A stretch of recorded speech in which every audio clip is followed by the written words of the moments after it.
Welcome to Season 3, Episode 10 of the Jordan B. Peterson podcast. I'm Michaela Peterson, Jordan's daughter. I hope you enjoy this episode. It's called Abraham, a Father of Nations. If you want to check out understandmyself.com and look at your personality, you should check it out if you haven't heard of it. You can use code Michaela, Mikhaila. Thank you, Dad, for naming me after Mikhail Gorbachev so that nobody can Google my name. It's around $8 anyway, and it's worth it. I scored 98th percentile on volatility and 2nd percentile on politeness. Beat that. I'm not proud of either of those, by the way, but it explains a lot. I released a podcast last week on the Michaela Peterson podcast with Dr. Jason Fung on fasting benefits. If you're a fatty, I'd check it out. That's my 2nd percentile on politeness coming out. But seriously, if you're looking into how to get healthier, and maybe you don't want to go on an all-beef lion diet or even low-carb, although you should, you can get similar benefits from fasting, and I'd really recommend it. I finished a week-long fast a few weeks ago, and it was heavenly. I have a video documenting the experience on YouTube, actually, if you'd rather see that. Anyway, I hope you enjoy this podcast. Everyone is thinking about health these days. In addition to improving your health here and now, you can also improve your health span, which is the number of years you live disease-free as you age. Dad and I have been attempting to do this by getting NAD treatments. In our case, these treatments have also resulted in improved mood and energy level, and I've been getting an energetic buzzing feeling in a good way. The only downside is that these treatments involve being hooked up to an IV for 8 hours. If you don't have the time or patience for that, a great alternative is a supplement called Basis, produced by the company Elysium. Basis works by increasing your NAD levels and activating what scientists call our longevity genes. Many of the benefits of NAD are things you won't feel, like enhanced mitochondrial function, active longevity genes, and improved DNA repair. But Basis customers also report experiencing higher energy, better sleep, and more satisfying workouts. Plus, it's easy. Just take 2 capsules a day to improve the way you age. Listeners can get 10% off of a monthly subscription to Basis by visiting trybasis.com/Jordan and using the promo code Jordan10. That's trybasis.com/Jordan and the promo code Jordan10. That's a great deal on a groundbreaking supplement. Season 3, Episode 10, Abraham, a Father of Nations, a Jordan B. Peterson lecture. Hello, everyone. It's been a very strange day. So I'm going to tell you about what happened, and then I'll start the lecture. So I got up this morning and started to put my day together, and then I tried to sign into my Gmail account, and it said that it had been disabled because I violated the terms of service with Gmail. And I thought, well, I didn't violate any terms of service that I know of. Now, I set up a new YouTube channel yesterday called Jordan B. Peterson Clips, and so we made some technical changes, and so I thought maybe it had something to do with that. And I had been shut out of Google one other time, years ago. So when you get shut out like that, there's a little form you can fill out. And so I filled out the form and I said that I had been shut out and that I didn't know why, and I sent it off. And then I realized one of my staff members called me and said that she was locked out of the YouTube account. And I thought, oh yeah, the YouTube account is hooked to the Gmail account.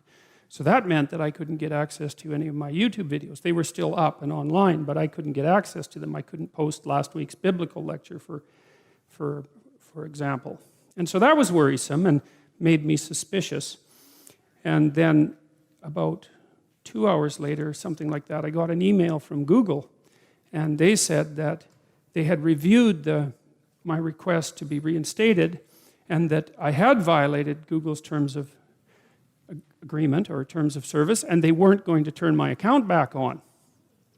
And I thought, and they didn't say why. They didn't say anything. There was no warning whatsoever about any of this. They didn't tell me why. And they didn't say why in the email response. And so I wrote them back and I said, because they said I could, I wrote them back and I said, this might not be a good idea, basically. and you might want to think about it. And then I tweeted what had happened, right? I took screenshots and I tweeted, and I contacted a whole bunch of journalists, because it turns out that I know a whole bunch of journalists. And so then what happened then was that I got a call from the Daily Caller in the United States. I had done an interview with them last week, which isn't posted yet. And they interviewed me, and within 20 minutes posted it online. And so they have a fairly big audience, and so that was good. And then somebody phoned me from Ottawa, and I did a live radio show about that, and that was good. And then a number of other journalists contacted me, and I sent them the information. But another one of my staff, actually my son, emailed me, and he said, look, you should hold off because maybe there's still a mistake here. And I thought, yeah, there might be. It might be just a mistake, but then why in the world did I email Google? And they contacted me, and they said they would not reinstate it, and they didn't provide me with any information. So I contacted the other journalists, and I said, well, you never know, maybe this is just a mistake, so let's hold off. And then, I was about half an hour later, while I was trying to get into I used this AdWords account that's linked to Google. I don't run ads on my videos, but I need the AdWords account because it helps me add some little gadgets to the videos that I wouldn't otherwise be able to. And I was playing with that. The system came back online. I thought, well, that's interesting. And lots of people had emailed me and Twittered me, and some people within Google and some people elsewhere, and they were doing whatever they were going to do to help me get all this material back up and running. And so something worked. My suspicions are that what worked was the publicity. Now, but maybe not, and it's very weird being in this situation, because there has been a number of recent episodes where these larger companies, Facebook, Google, Patreon, not that it's a massive company, but it's starting to become reasonably significant, have decided on rather arbitrary grounds to shut down their users. And this is very ominous to me, partly because we've turned our communications over to very large systems, or very large systems have emerged to mediate our communication, right? I mean, there's lots of benefit to it, so you don't want to get too cynical about it. But we're blind with regards to the policies that regulate the actions, the regulatory actions of these large organizations, and that's really a bad thing. And something else is even more ominous, really ominous, It's highly probable that we're going to build political algorithms into our artificial intelligence, and this sort of thing will be regulated by machines that no one understands. And that's a really bad idea, and that's a really likely possibility. So anyways, I was all confused about this. I thought, Jesus, maybe I flew off the handle, because I was it was stressful, man, because I have like 150,000 emails in that account. Like, that's a lot of emails, and it's all my correspondence for the last 10 years, so it's an archive as well as an ongoing email system. I have a commercial email system that I just set up 3 weeks ago with like 6 different email addresses now to try to organize my correspondence, so I wasn't completely unable to communicate, but my calendar was gone, and that's a bloody disaster, because like I've got things scheduled out forever, and I don't remember what they are. I can't even remember what I'm doing in a day, so much less in a month. But I thought maybe I flew off the handle, and I was worried that I contacted the journalist too soon, and but anyways, it all worked out. So then what happened? Well, just as I was coming to this lecture, I stepped outside, and there was a little package outside. Luckily, it wasn't a bomb. And there was a package outside, nice little package. My wife and I looked inside it, and there was a couple of bottles of wine in there. So that was nice, and there was a little note. And so I'm going to read you the little note, because it's actually pretty interesting. So this person said that they had finally tackled the self-authoring suite, so they seem to be happy about that, but that's not so interesting except peripherally. A friend on Twitter has contact with Google engineers. She said, quote, I spoke with some friends inside Google who offered to help, and I did get contacted by quite a few people at Google who said that they had been, watching my lectures and so on, and were happy about what I was doing. Anyways, I spoke with some friends inside Google who offered to help, but they suggest he set up a backup plan. The teams are feeling significant pressure from advocacy groups. And, quote, I have at least 4 Google engineers who offered to speak up on his behalf, but they know the team dynamics, and unfortunately, especially YouTube, is an SJW cesspool. I hope this information is useful to you. It's like, yeah, it's kind of useful, all right. So that was part of what happened today. And so, anyways, I still don't really understand it, right? Because I don't know why it got shut down, and I don't know if anything I did got it turned back on, and I don't know the reasons for it, and that's also rather ominous. It seems to me that when I was thinking it through, and was that, I have a fairly, what would you call it, respectable YouTube following. I don't know if you'd necessarily call it respectable. It's a fairly large YouTube following. And it seems to me that it would have been appropriate for Google, if they were going to shut down my account, to tell me why, I would think, and also maybe look me up, maybe, especially after I emailed them, and then maybe not to have emailed me back and said, no, we're not going to reinstate you, but we're not going to tell you any reasons. They didn't say they wouldn't tell me any reasons, they just didn't tell me any reasons. And then it also seems very strange to me that it just all of a sudden went back on after 2 hours. And so, so I don't know what to make of that. Maybe more information will come to light over the next few days. I hope that I didn't jump the gun, but it's a very peculiar set of circumstances. I thought it was kind of amusing, actually, that the video that they stopped me from posting today was the last biblical lecture. You wouldn't necessarily think that that would be the sort of thing that people would want to stop from being posted, but we're in very, very strange times. So that was my adventure for today. And so I didn't, I hate speakers who apologize to the crowd before they talk to them, because, if you're speaking to people and they put all this effort into coming, then you shouldn't tell them what a sorry and useless creature you are before you talk to them, and ask for their forbearance and forgiveness. It's like, you're a little late for that, but I'm still going to do that a little bit today because, I wanted to spend all day preparing this lecture. I mean, I've prepared it a lot beforehand, but that rattled me up a lot, and so I didn't prepare as much as I could have. Anyways, we'll stumble forward and see how it goes. I'm reasonably familiar with the stories now, and so onward and upward. So I'm going to reiterate this. I've learned something. I have this idea that it would be a good idea for young people and older people, citizens of the West, let's say, to learn more about their culture and their civilization, right? Because it's a great civilization, and it's taken a lot of work to put together. But I don't think that we really know. I know a fair bit about it, although I wouldn't consider myself nearly as educated as a person should be, but I'm not too badly educated. But I tell you, going through these biblical lectures, verse by verse, just makes me even more aware of how unbelievably ignorant I am. And partly for two reasons. Like, one is because I've been using this BibleHub.com place, and I think I told you last week, but I wanted to reiterate it because it's important.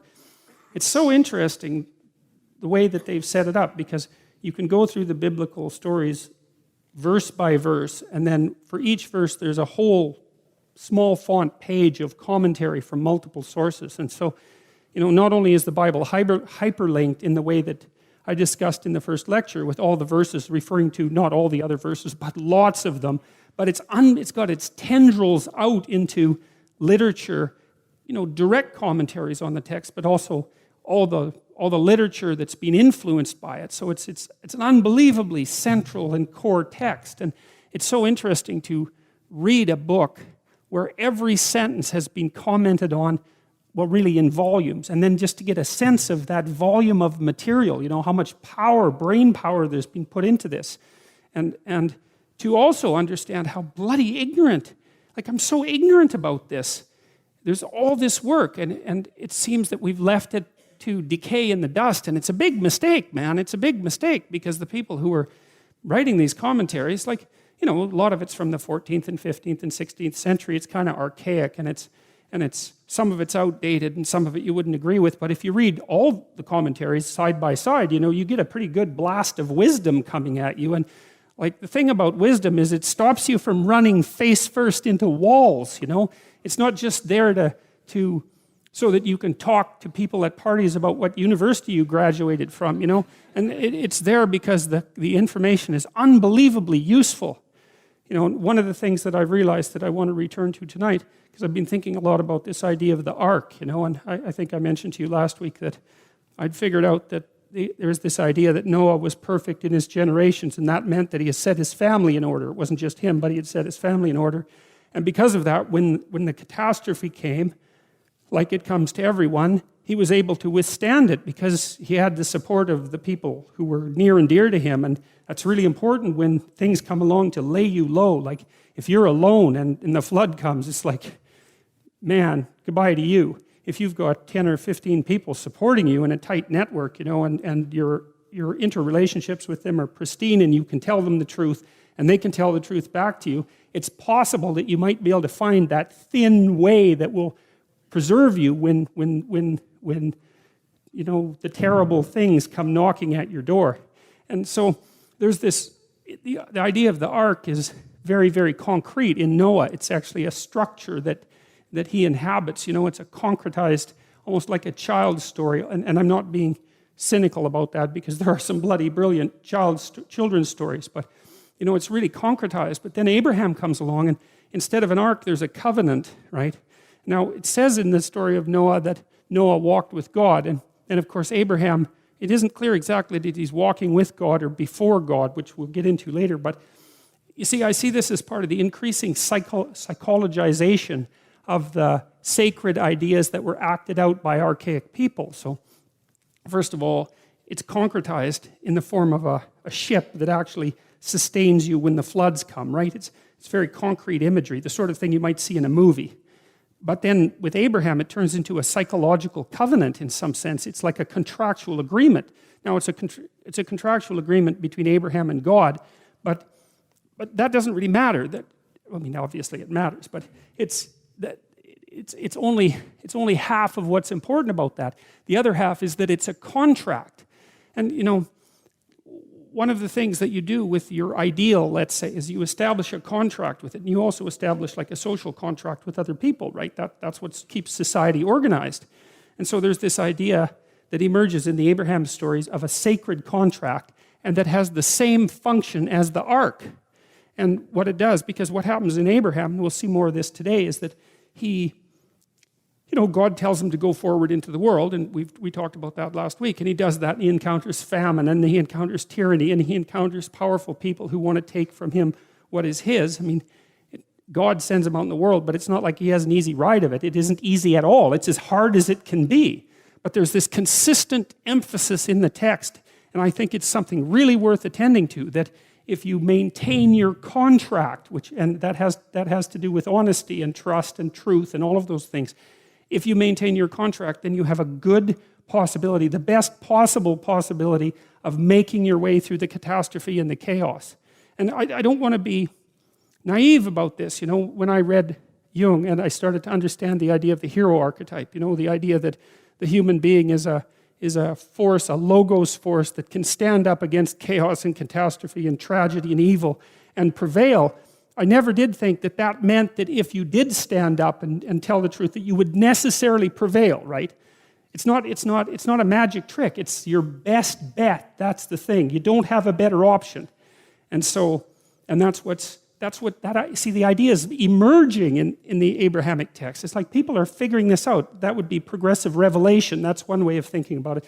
And you can think about that in religious terms, but you can also think about it as humanity consulting itself, right? Each individual talking to themselves, which is what we do when we think, and each individual communicating with every other individual and gathering a body of wisdom that helps people orient themselves in the toughest conditions. And it's an incremental process, and I really do believe that that's speaking purely secularly I do believe that that's what manifests itself in the biblical stories, right? It's the dawning enlightenment of mankind, something like that, as we start to understand the principles by which we have to live in order to orient ourselves properly in the world. So, and I also do believe, and this is the thing that's the unspoken question, is like, you don't have any idea how rich and fulfilling your life could be despite its tragedy and limitation if you stop doing the things that you know to be wrong. It's a really grand experiment. And one of the things that God tells Abraham constantly as the story progresses, especially every time Abraham makes a sacrifice, is God says, walk with me and be perfect. It's something like that. And so the injunction is, well, aim high, establish this relationship with the highest thing that you can conceive of, which you might as well do that because, well, what are you going to do? Establish a relationship with the most mediocre thing you can conceive of? Or you're going to establish a relationship with the lowest thing you can conceive of? People do that, and I wouldn't recommend it. It's a really bad thing, and there's a lot of pain associated with that. And maybe, there's pain that can expand into a world-destroying force down that route, and there's absolutely no doubt about that. So is there something superstitious and foolish about attempting to establish a contractual relationship with the source of all being? I mean, I just don't see that as an erroneous conception. And, it's not necessary perhaps to get lost in the details. We can argue forever about what God might or might not be, but we could at least say that the concept of God is an embodiment of humanity's highest ideal, right? We could at least agree on that. And then you might say, well, is that real? And the first thing I would say about that is, there's a lot of things about the world we don't understand. And the second thing I would say is, it depends bloody well on what you mean by real. That's for sure. And that turns out to be a very complicated question. So, okay, so we left Abram, remember at the end last time, he had just gone off to fight a bunch of kings and get his nephew back, which seemed to be a pretty courageous act. And so that brought a story to an end. And it's interesting. I think what happens in the narrative is that there's a story. So Abraham is somewhere and he goes somewhere else, right? That's a story. And he has adventures along the way. And those adventures are usually the typical kind of adventure, which is a rift in the structure of the story, an exposure to a kind of chaos and novelty, and then a reconstitution of the mode of being. So that's a classic story, right? You are somewhere, you're a certain way, you're moving forward, something happens that you don't expect, it blows you into pieces, it introduces chaos, right? You face the dragon, you get the gold, or maybe the bloody thing eats you and the story is over.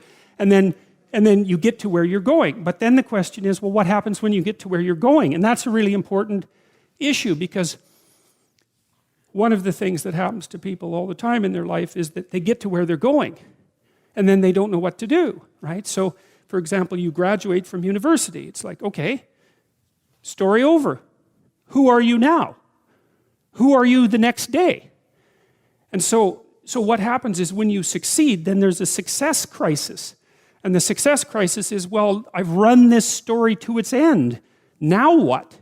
And that's exactly what happens in the Abrahamic stories. And they're punctuated by a period of contemplation and sacrifice. So every time an Abrahamic story comes to its end, then Abraham makes another sacrifice and communes with God, and then he figures out what to do next. And that seems right.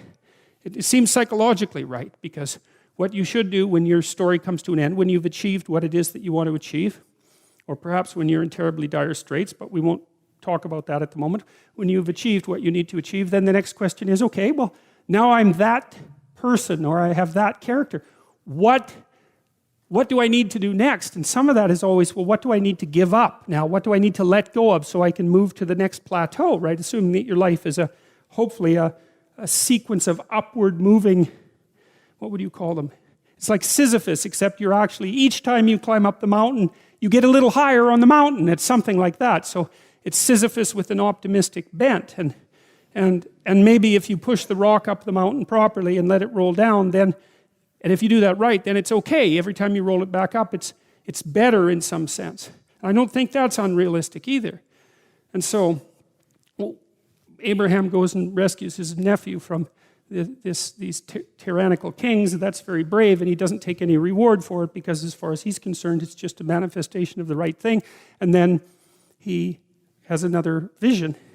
After these things, that's the battle, the word of the Lord came unto Abram in a vision, saying, Fear not, Abram, I am thy shield and thy exceeding great reward. And Abram said, Lord God, what wilt thou give me, seeing I go childless, and the steward of my house is this Eliezer of Damascus? And Abram said, Behold, to me thou hast given no seed, and lo, no one born in my house is mine heir. And behold, the word of the Lord came to him, saying, This shall not be thine heir, but he that shall come forth out of thine own bowels shall be thine heir. And he brought him forth abroad, and he said, Now look to heaven, and tell the stars, if you're able to number them. And he said unto him, So shall thy seed be. And Abram believed in the Lord, and he counted it to him for righteousness.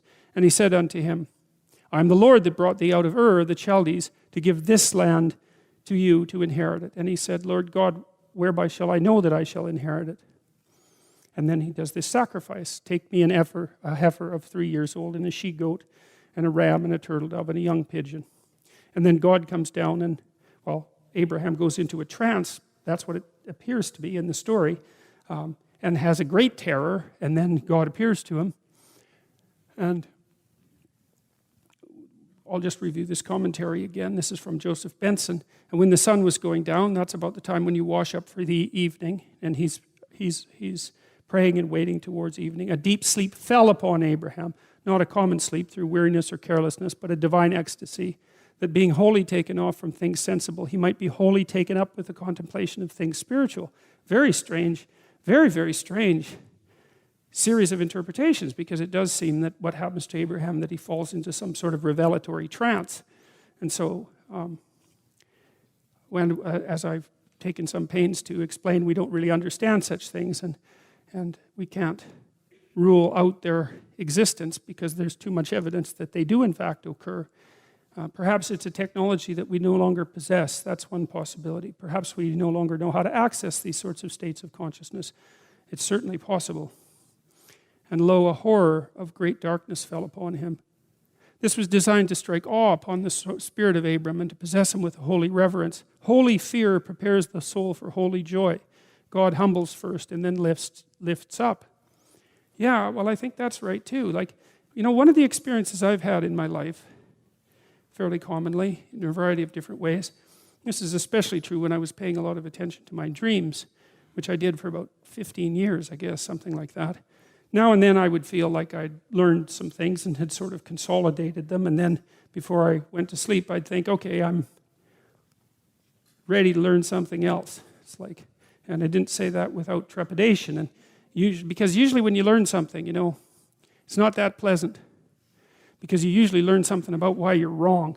And the deeper the thing that you learn, the more you learn about why you're wrong. And there's a death that's associated with that, because then you have to let that part of you that's wrong die. And that's the sacrifice, right? And so you have to make a sacrifice. You have to be willing to make a sacrifice before you're going to learn something. And perhaps what you'll learn is in proportion to your willingness to make a sacrifice. And I really do believe that. I do believe that as well, because I also think that if you commit to something, that means that you don't do a bunch of other things, right? So that's the sacrifice of all those other things. You commit to it and you set your sights on it. If you really commit to it and you get the sacrifice right, so to speak, then the probability that that thing will be successful vastly increases. And I think that that's also not a naive or a naive way of thinking or a foolish way of thinking. My experience has been that that's the case. And so, back to the dream, I do think that we learn in trepidation, and that most of the time if you have to be laid low before the new revelation can make itself manifest. And I think that's also what happens to people often in psychedelic experiences when they have a bad trip, is they don't get through the bad part of it. And maybe that's because there's so much mess in their lives. Now, I'm speculating, but it's informed speculation. There's so much mess in their lives that the altered state of consciousness makes manifest that it's like a little trip through hell, but the mess is so complete and comprehensive and all-pervading that there's no way they can get through it. Now, if they could get through it and started to sort those things out, then there would be perhaps what would you call it? A compensatory positive revelation at the end. But the first thing is, if you want to learn something, is that you're going to encounter, well, you have to figure out what's wrong before you can figure out what wisdom you need next to guide yourself. And that's no laughing matter, right? And so I think that's what this refers to. I think that's the sort of psychological experience that refers to. I also think, we built this a little bit into the future authoring program. You know, I read this really cool paper once reviewed by this guy named Jeffrey Gray. Jeffrey Gray wrote a book called The Neuropsychology of Anxiety, man, and that is a great book. It is impossible to read. It took me like 6 months to read it. And the reason for that is that he reviewed about 3,000 papers, and they were all neurological papers and heavy psychological / biological papers. He actually read them all, and he understood them, and he synthesized them. And then he wrote this book about the synthesis. And he's very, very careful with his terminology. And so to read the book, you have to understand brain anatomy, and you have to understand neuropharmacology, and you have to understand animal behavior, the whole literature on animal behavior, and a whole whopping dose of human psychology and cybernetics. It's a vicious book, but you really learn something when you read it if you go through it bit by bit. And it's had an overwhelming influence on psychology, even among people who haven't read it, which is most of the people who cite it, by the way. And so, but he said, he outlined this real cool study, maybe it was a sequence of studies, about how to motivate rats, you know, and rats are a lot like us, you know, in positive and negative ways. And, you know, biochemically and psychopharmacologically, they're very, very similar, and they have very complex social environments, and you know, they have hierarchies, and they play, and they laugh. Jack Panksepp found out that rats laugh if you tickle them. You can tickle them with like the end of a pencil eraser, but you can't hear them laughing because they laugh ultrasonically like bats. So you have to record it and then slow it down, then you can hear them giggling away when you tickle them.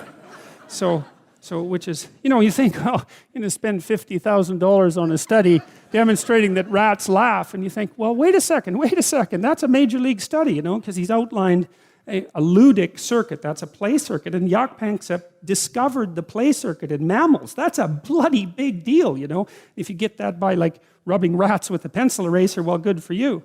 So anyways, so Gray talked a lot about how to motivate a rat, and you might have heard about B.F. Skinner. You know, he used food pellets to motivate his rats, but what you don't know about Skinner is that those rats were starved to 3/4 of their normal body weight. So they would work for food, man. So Skinner's rats were kind of oversimplified, but you can get rats to work for food. They don't have to be that hungry. You can get them to work for food, and they'll do all sorts of things. They'll press levers, and they'll open doors, and they'll solve problems, and you know, they'll do all sorts of things. And one of the things you can do to kind of measure how much the rat is motivated is, let's say you've run him through a maze and he knows there's some food at the end of the maze. You can tie a little spring to his tail and see how hard he pulls when you open the door to the maze. So because that's how much rat work the rat is willing to do, so you can measure that. Or you can see how fast he skitters down the maze, and you can get an estimate about the rat's motivation. And so then you might say, well, how motivated is a hungry rat? And the answer would be, depends on how hungry he is. But there's another answer. It also depends on what's chasing him when he's going after the food. So if you have a rat and you have food over here and you waft in some cat odor, rats hate cat odor, and it's innate. They never have to see or smell a cat to be absolutely petrified by cat odor. And so if you waft in some cat odor and then open the door, that rat will zoom to that food a lot faster than it will if it's just hungry. So a rat running away from something that it doesn't want towards something that it does want is a very motivated rat. And so one of the things we did with the future authoring program that's germane to this idea of terror, because there's this idea in the Old Testament that the fear of God is the beginning of wisdom, and it's a pretty harsh idea. But there's something really useful about it, because one of the things you see with people all the time is that maybe they're trying to stumble forward towards their ideal, as poorly defined as it might be, but then they're afraid, right? They're afraid about what they might encounter, and that stops them, because fear does stop people. It freezes you like a prey animal, and so people move ahead, but then they get afraid, and then they stop moving ahead. And that's not so good because negative emotion is a really powerful motivator. So we're more motivated by negative emotion than positive emotion, quantitatively speaking. Quantitatively speaking, you can measure that. And that's, I think, because we can only be so happy, but we can really be suffering and dead, So we have to pay more attention to the negative. And that's bad because the negative can stop you. And then in my clinical practice, I often talk to people who are trying to make a difficult life decision, and they're weighing out the costs and the benefits of making the life decision, And one of the things I always talk to them about is, wait a second, that's an incomplete analysis. You have to weigh out the benefits and the costs of doing this. And you have to weigh out the costs and benefits of not doing that, not doing it. And that's not the same as the zero that you assume that you're starting with, right? Because to not make a decision it also has a cost. And sometimes the cost of not making a decision is far worse than the cost of making a decision, even if the decision is risky. And so one of the things you can derive from that, and this is very useful, I think, is that this is also, I think, why it's so useful to contemplate your mortality, so to speak, is you're screwed no matter what you do. And that actually frees you, is that you have path A that has catastrophes, and you have path B that has catastrophes, and you don't get to have the no catastrophe path, but you get to pick which one.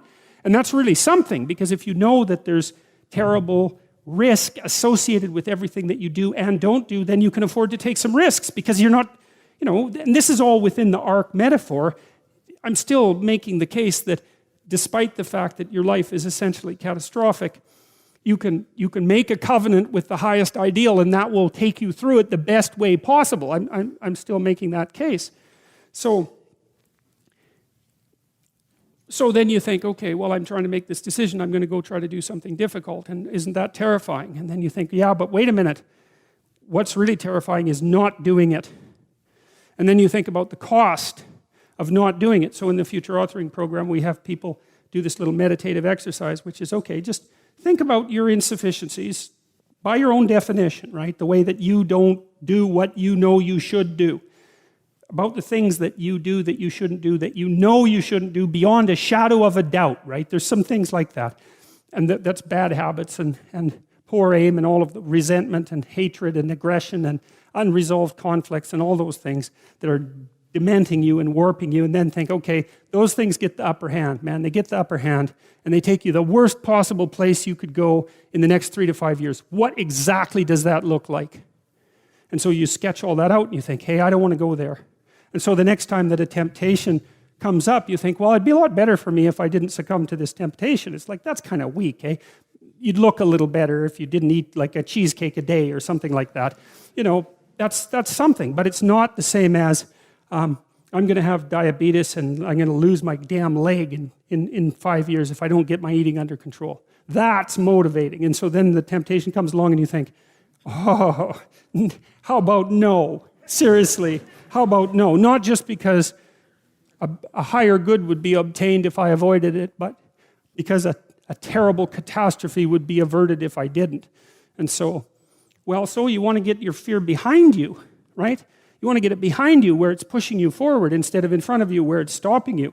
And you get your fear behind you, pushing you forward by actually thinking through the consequences of not putting your life together. And the least of those is that you waste it and suffer, right? Because you're going to suffer anyways, man.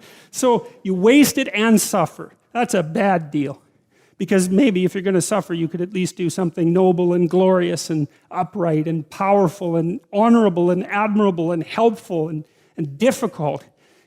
That's just so much better. And maybe that's good enough so that you think, hey, little suffering, it's basically worth it. At least it's a way forward, At least it's a way forward. And he said unto Abram, know of a surety that thy seed shall be a stranger in a land that is not theirs, and shall serve those people, and they'll afflict them for 400 years. God, he's hedging his bets here a lot, right? He says to Abraham, well, go out, into the world, and then he confronts him with a famine, and he confronts him with a tyranny, and with powerful people he wants to take his wife, and then he loses his nephew, and who he has a fight with, and then he has to go fight a war, and now, he's reconstituting this covenant, and God says, yeah, you're going to have a nation is going to come from you, but they're going to be slaves to tyrants for like 400 years. It's like, he's not a great salesman exactly, but the thing about it is that, the thing that I like about it is that it's realistic, and you got to think too, because who knows why it is that the Bible exists or why people wrote it, but if they're going to sell you something, I don't know if this is the way to do it. Because unless you're a salesman who's sophisticated beyond belief, because you'd think that if it was just a matter of controlling the masses, let's say, which is one, say, Marxist interpretation of religion, or providing people with a primitive defense against death anxiety, which is essentially the Freudian interpretation, that you'd kind of make the deals that God cut with Abraham a little more on the positive and polished side, instead of making them a realistic offer constantly like they are. And that's part of the reason I think it is reasonable to treat the Bible as literature. It's more than literature. It's something other than literature. But you can treat it as literature, and I think the reason that you can treat it as literature is because the characters are all complex, including the character of God himself is complex and sophisticated. It's not one-sided.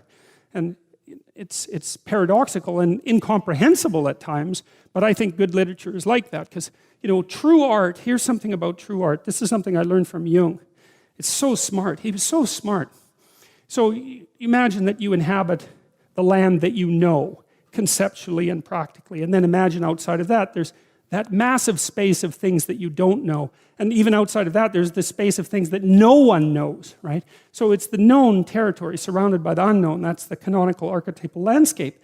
And the unknown manifests itself to you, and that's where new knowledge comes from. But the question is, how is that knowledge generated? And it doesn't just leap from completely unknown to completely articulated in one move. That isn't how it happens. It has to pass through stages of analysis before it becomes articulable. And the first stage of analysis, as far as I can tell, is that you act it out. So if something really surprises you, the first way that you react to it, your category is actually embodied. You'd like this. That's your first category. It's not conceptual at all. It's embodied. And then maybe you start to, like, you're at home at night and, something startles you and you freeze, and then it's dark, and then your imagination populates the darkness with whatever might be making the noise. And that's the sequence. It's like embodied response, imaginative representation, exploration, articulation. That's how information moves from the unknown to the known. And artists are the people who stand on that imagistic frontier, and they put themselves out into the unknown, and they take a piece of it and they transform it into some mythological image. And they don't know what they're doing exactly, because they're guided by their intuition if they're real artists. Otherwise, they're just propagandists. They have to be contending with something that they don't understand. And what they do is they make it more understandable, and then people gaze at those artworks, or they listen to the stories, and then they start to become informed by them, but they don't know how or why. I was at the Modern Art Museum of Art in New York. I'm afraid I don't remember which one, unfortunately, but I was in this amazing room. It had all these priceless paintings from the late Renaissance hanging in it. Each painting worth, who knows, $1 billion maybe. They're priceless paintings. So the room it's a shrine, and it was full of people from all over the world who were looking at these paintings. You think, well, what the hell are these people doing coming to this room looking at these paintings? Like, what are they up to? One of them was a painting of the Assumption of Mary, right? Brilliantly composed, and there was all these people looking at it, and I thought, what are they doing? They don't know what that means. Like, why are they looking at that painting? Why is it in this room? Why does it cost $1 billion? Why is that painting worth so much? And the answer to that is, well, we don't really know. Like, it happened. They're sacred objects in some sense, and we gaze at them in ignorance and wonder. And the reason for that is that the unknown shines through the mattis and in partially articulated form. And so, well, that's the role of art. And that's the role of artists, And real artists are contending with the unknown, right? And they're possessed by it. They have a personality trait, openness, that makes them do that. They can't even help it. And I've had lots of creative people in my clinical practice, and I can tell you the worst thing for creative people is to not be creative, because they just die. Because it's like maybe you're a tree with a few major branches, That's your personality. So if you're extroverted, man, you can't be cut off from people because you just wither. And if you're agreeable, you have to be in an intimate relationship or you die, And if you're conscientious, man, and you're unemployed, you're just going to eat yourself up because you have to have a duty and you have to carry a load because you just can't stand it otherwise. And open people have to be creative. They have to be, because otherwise they die. They don't have any vitality. And so they're cursed with the necessity of putting a foot out into the unknown and making sense of it. And then they're also cursed with the necessity of trying to make a living while they're doing that, which they can't, because you can't. It's almost impossible to monetize creative action, as many of you who are creative will no doubt find out. It's very, very frustrating. It's not that creative action is without value, right? Because the creative people are entrepreneurs, and the creative people revitalize cities, and the creative people make things magnificent and beautiful. You think about what's happened in Europe over the last 1,000 years, say 2,000 years, this amazing, unbelievable collaboration to make things so beautiful that they're jaw-dropping when you walk into them. And you think about the economic value of that, right? I mean, I think it's either France or Spain that's the most visited country in the world. It's one of those two. I think there's more tourists in France than there are people most of the time.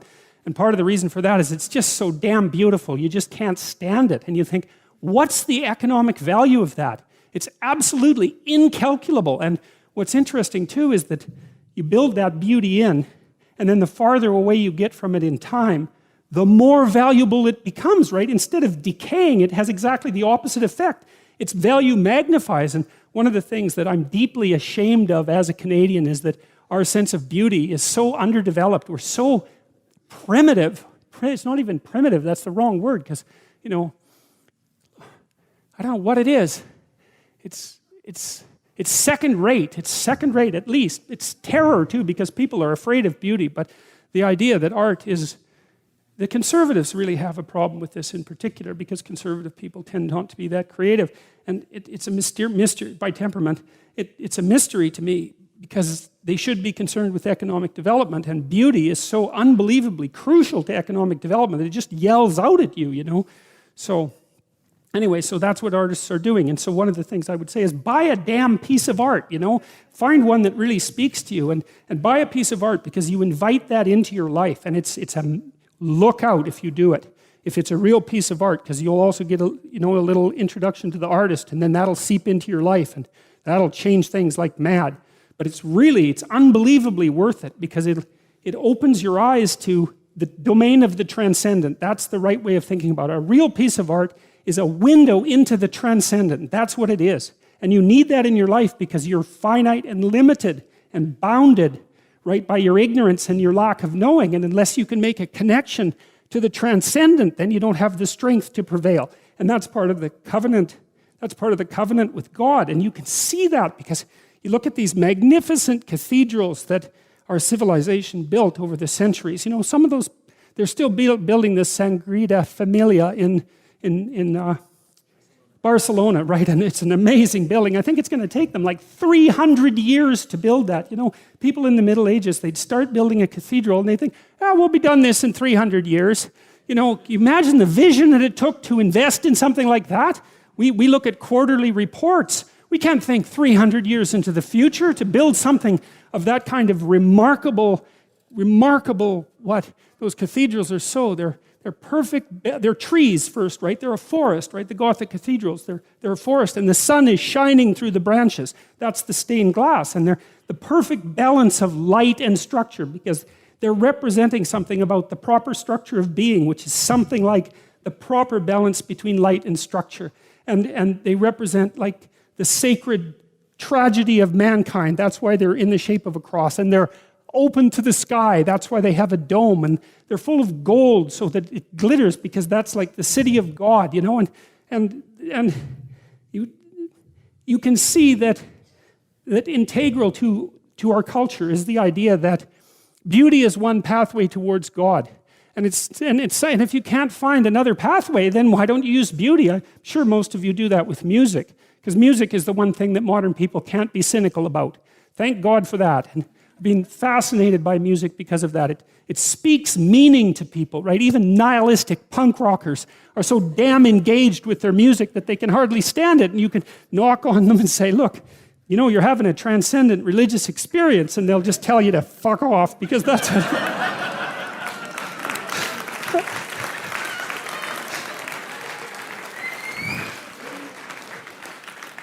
because that's what punk rockers have to do. But but that's still what's happening, you know. I mean, it's still what's happening. So, okay, so I got into all that because I was talking about the Bible as literature, you know, and trying to lay out, because we need in our culture to justify the arts. And I don't want to do that by talking about high culture, talking about something abstract and evanescent. That's the wrong way to go about it. This is vital. You know, like one of the things that's really interesting about the University of Toronto is that the one side of the campus where we are is beautiful, medieval cathedral, and the other side is god-awful factory. And, you know, and the thing is, the attitude towards knowledge has paralleled that architectural transformation. You know, at one point, the humanities, let's say, were a sacred endeavor, and so was the art of being educated in the university, and that's turned into, like, mass factory, and that's reflected in the architecture. This isn't accidental. None of this happens by random chance, you know. It's not like there's a conspiracy or anything, because there isn't, but that doesn't mean that these things aren't tangled together. And the loss of beauty in the universities is a catastrophe, because without that beauty, there's no call to higher being. You know, this is also why, you know, I've mentioned to people that they should clean up their rooms. That's become quite the internet meme. But I'm really serious about it, because it's really hard to do that. And I've been cleaning up my room, by the way, for about 4 months now, because my life was thrown into such a catastrophe, and also we were renovating. And so, but it isn't just that you clean it up, you also make it beautiful. And it's really hard to make something beautiful. And it's really worthwhile. And what's really cool is if you learn to make something beautiful, even one thing, if you can just make one thing in your life beautiful, then you've established a relationship with beauty. And then you can start to expand that relationship with beauty out into the world, like into other elements of your life. And that is so worthwhile. It's just incredibly, crazily worthwhile.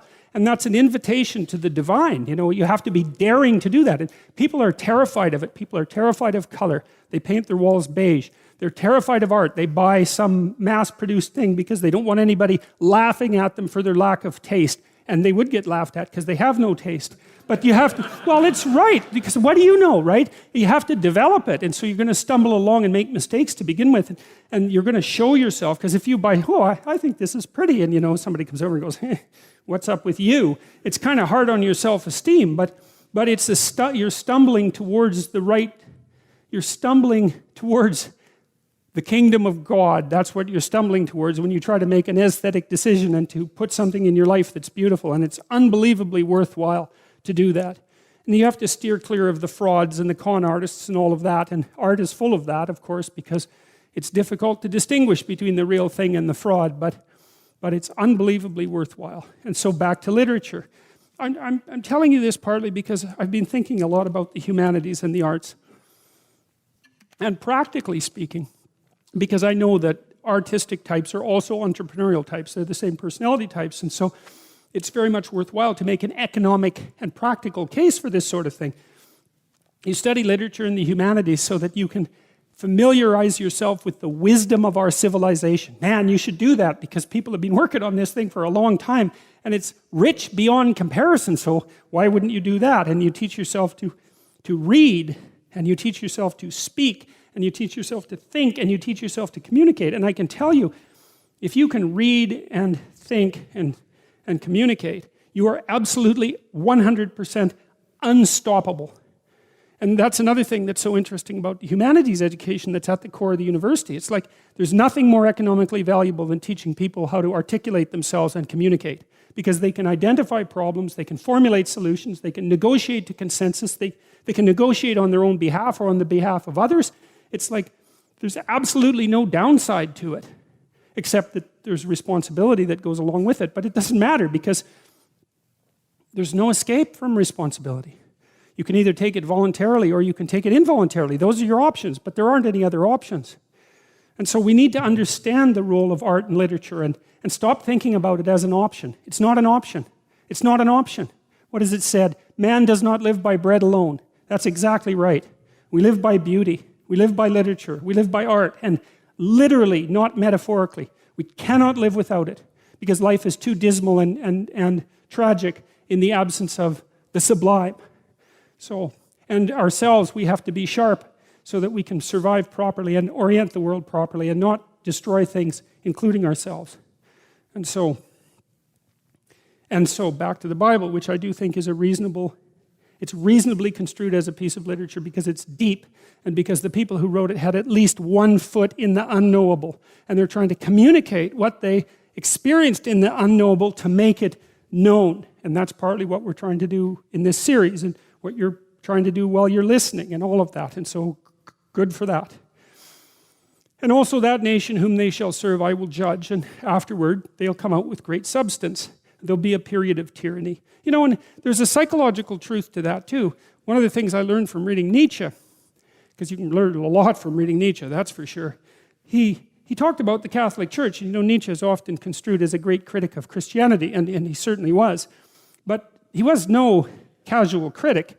In fact, I think he was the sort of critic that you'd like to have as a friend, because he was the sort of critic that said, well, here's the great things you've done and that you could keep doing, but here's a bunch of really things that you did that you really should stop doing.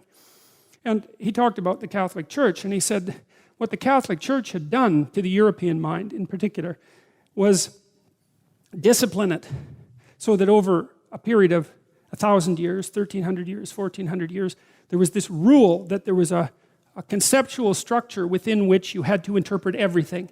And what that did was turn the educated European mind into a systematizing cognitive entity. And that once that systematizing cognitive entity had been established, then it could free itself from those underlying disciplinary structures and go off and do such things as produce the scientific revolution, for example, which required incredible systematic thinking. And so Nietzsche had this really interesting idea about freedom, and he believed that slavery was an intermediary between the undeveloped individual and the free individual, that you had to submit yourself to some intense disciplinary process for some period of time in your life before you could develop any true freedom.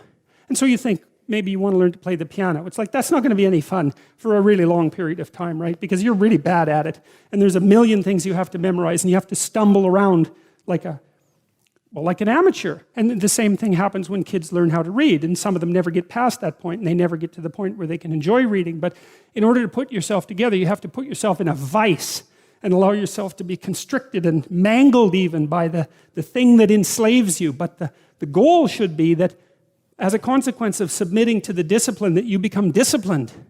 And then once you become disciplined, you can emerge from the disciplinary structure as someone who's free.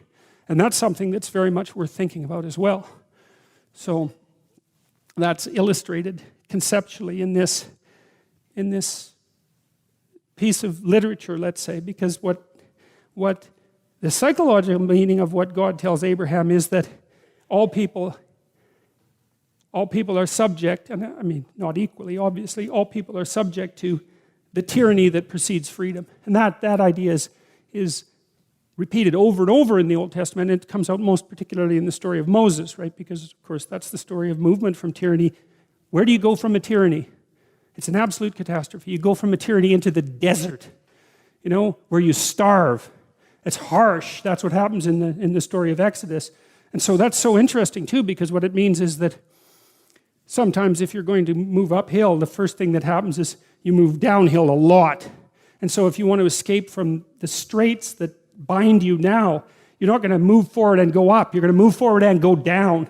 And that's another reason, this is also something that Jung talked about a lot, is that, you know, on the road to enlightenment, you encounter all the things that you don't want to encounter first, like all the weaknesses of yourself, all the realizations of the tyranny of the world and the catastrophe of nature and all of that. And so you step out of your encapsulation, your ignorant encapsulation, and it's immediate plummet into something that's a desert, let's say, where everything is chaotic and where you're wandering around without direction. A real catastrophe. So it's, you know, because one of the things you might ask yourself is that if enlightenment is possible, then why aren't people enlightened? Because if it was just a matter of going from a good place to a better place, it's like, well, man, let's just get at it. It's no problem, right? Why would we ever stop doing that? But it seems not to be that. It's that you're here and that's not good and it's unstable, and you step out of it and it's like down to where you don't want to be. And you have to contend with that, and then maybe you can start your struggle upward. And so God is telling Abraham this, and he's also telling him that it's okay. It's rough, though. And thou shalt go to thy fathers in peace. Thou shalt be buried in a good old age. But in the fourth generation, they shall come hither again. That's the Israelites, the descendants of Abraham. For the iniquity of the Amorites is not yet full. God is going to leave the tyrants alone until they've manifested their full tyranny for reasons that we don't fully understand. And it came to pass that when the sun went down and it was dark, behold, a smoking furnace and a burning lamp that passed between the pieces. Albert Barnes said, the oven of smoke and lamp of flame symbolize the smoke of destruction, which we've already talked about, this catastrophe of the initial stages, and the light of salvation. They're passing through the pieces of the victims and probably consuming them as an accepted sacrifice, are the ratification of the covenant on the part of God, as the dividing and presenting of them were on the part of Abram. In the same day the Lord made a covenant with Abram, saying, unto thy seed I have given this land, from the river of Egypt unto the great river Euphrates. Now Sarai, Abram's wife, bare him no children, and she had a handmaid, an Egyptian, whose name was Hagar. So this is a big catastrophe for Abraham, especially in those times, and perhaps now as much, although perhaps people aren't as conscious of it as they once were. I mean, for Abraham, without a biological son, there was no vision forward into the future, and I mean, we don't really know what sort of time span over which these archaic people thought, but the medieval people, we already said, could think 300 years into the future without batting an eye. And these people who were concerned about their descendants were obviously thinking about existence in a way that wasn't just focused on their immediate existence, right? They were thinking about, well, their children and their grandchildren, and maybe their great-grandchildren, maybe the whole society that stemmed out from them. And that's smart. One of the things I learned from Piaget, at least in part, was that his idea of the equilibrated state, which he thought about as part of the biological basis of the idea of moral progress. It's something like that. He was very, very smart, Piaget. And he said that the proper equilibrated state is one where, imagine you have a family, you got 5 people in it, and you're doing what you want in your family, what's good for you, but you're doing it in such a way so that the other 4 members of your family agree with what you do, and that it also facilitates them doing what they want and what they should be doing. And so it's a really tricky arrangement because it isn't just for you, it's for you in a way that's for them. And you could also see that would be something that would be a multiplier, right? Because if you have everyone working voluntarily towards the same common goal, then you get a multiplying effect of that. And then you might think, well, it's not just you and your family, it's you and your family today, and next week, and next month, and next year, and 10 years from now, so you have to take the time span into account, and then it should be you and your family in a way that works well in society, and then it should work well now, and next week, and next year, and into the future. It should be iteratable, right? That's like sustainability. It's something like the idea of sustainability. And I would say that's a reasonable way of conceptualizing the holy city. It's something like that. If you're trying to make it concrete, it's like, how should you live your life? Well, let's say you live your life in a manner that justifies its limitation and tragedy. That's a good start. But then let's say that it does that in a way that also reduces the limitations and suffering of the people that you interact with, and now and into the future. Well, maybe there's a way to do that. I mean, a good negotiation does that, right? Because if you're negotiating with someone like your wife, for example, what you want is for her to agree with the negotiation. And one of the things that Piaget said, which I think was brilliant, he said, if you take an equilibrated system, a family, let's say, and a disequilibrated system, so that would be one where, let's say, the father is a tyrant and everyone is operating under his whip, and you put them in a head-to-head competition, the equilibrated system will outcompete the disequilibrated system because the enforcement cost is such that it will slow the system down. Because you'll get resistances from the people inside the system. The system will be working at counter purposes to itself, plus there's enforcement costs. And so a tyranny cannot beat an equilibrated system. And I was really excited to encounter that idea because when I encountered it, I was also trying to figure out if there was some quantitative difference between the systems, say, of the Soviet Union and Maoist China and the systems of the West, apart from just, arbitrary world interpretation as the postmodern nihilists might have it, if there was something fundamental at stake in the terrible Cold War that we fought, or if it was just a matter of opinion. And the Piagetian take was that, well, roughly speaking, is that the West was an equilibrated system. Not perfectly equilibrated, but reasonably equilibrated, in that people were essentially, even if they were slaves to some degree, they were at least voluntary slaves instead of involuntary slaves, and that was better. The system was actually technically better, and not just as a matter of interpretation.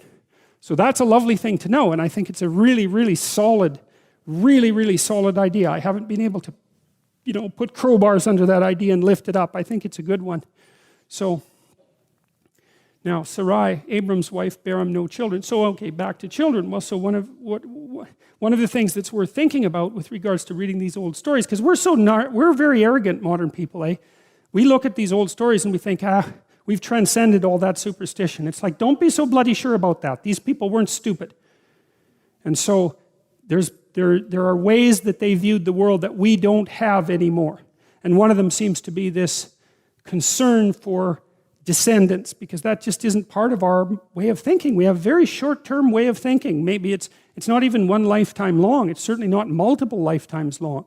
And it isn't clear to me at all that that's for the best. And the constant complaint that the environmentalists generate, some of which is justified and some of which is just anti-capitalist, anti-patriarchal nonsense that should be cleared out of that entire conversation, is that we need to take a longer view and consider more things in our purview when we act. And like, that's fair enough. Like, do we really want an ocean that has nothing in it but jellyfish? Because that's really what we're doing. And we're doing it very rapidly. And the data on that are very clear. And so, when you lift up your eyes and you make a connection with something that's transcendent, then that should bring more of the world within your purview. And maybe that's concern for the endless number of descendants that you might have. You might think too, well, if you're a successful person, if you have a successful family, God only knows how many people you will be the father of, right? It's completely, because you're a nexus, right? All sorts of things have come together in the cosmos to produce you, and then sorts of things manifest themselves from you. You have no idea what the potential consequences of your actions might be as they cascade across time, right? You have no idea. And so Abraham at least is concerned with these sorts of things, and God seems to be concerned too, because he promises Abraham that if he maintains the covenant, that the most important things that he needs will come to him.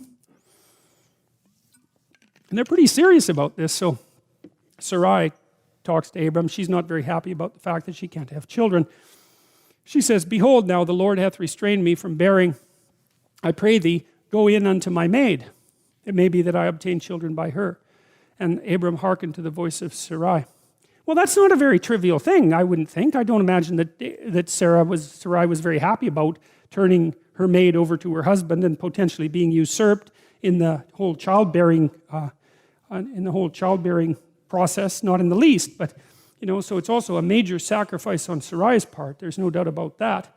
And of course, it's very difficult for us to talk about the ethics of the fact that Hagar was a more or less involuntary participant in this, but that was the times, absolutely the case. And of course, slavery and indentured servitude is the way of mankind, except in very limited circumstances. Carl Jung had something to say about that too, which I really liked. He said that part of the reason that modern people have, it's not the only reason, there's the Industrial Revolution, obviously, but part of the reason that modern people have been able to escape from the catastrophe of tyranny and slavery is because we've agreed to make ourselves our own slaves, right? So instead of owning a slave, you own yourself, in a sense, and so you trot yourself off to work and exploit yourself so that you can stay alive, and maybe it's not something that you want to do, but you've taken on the role of slave in some sense in relationship to your own survival instead of forcing someone else to do it, which is also something I think that's very noble about the West, is that we're willing to enslave ourselves as individuals, and we're not doing that to other people. Now, we're doing it to some degree, obviously, because the society is imperfect, but that's something that's very much worth thinking about. So, and Abram hearkened to the voice of Sarai. And Sarai, Abram's wife, took Hagar, her maid, the Egyptian, after Abram had dwelt 10 years in the land of Canaan, and gave her to her husband Abram to be his wife. That's the other thing that's been so interesting about doing this, one of the other things about doing this biblical series, and it's one of the things that's so cool about Google, despite the fact that they cut off my account. You can find any piece of art that ever existed on Google. And so that's great. So, when I'm trying to illustrate these lectures, I type in Abraham Renaissance.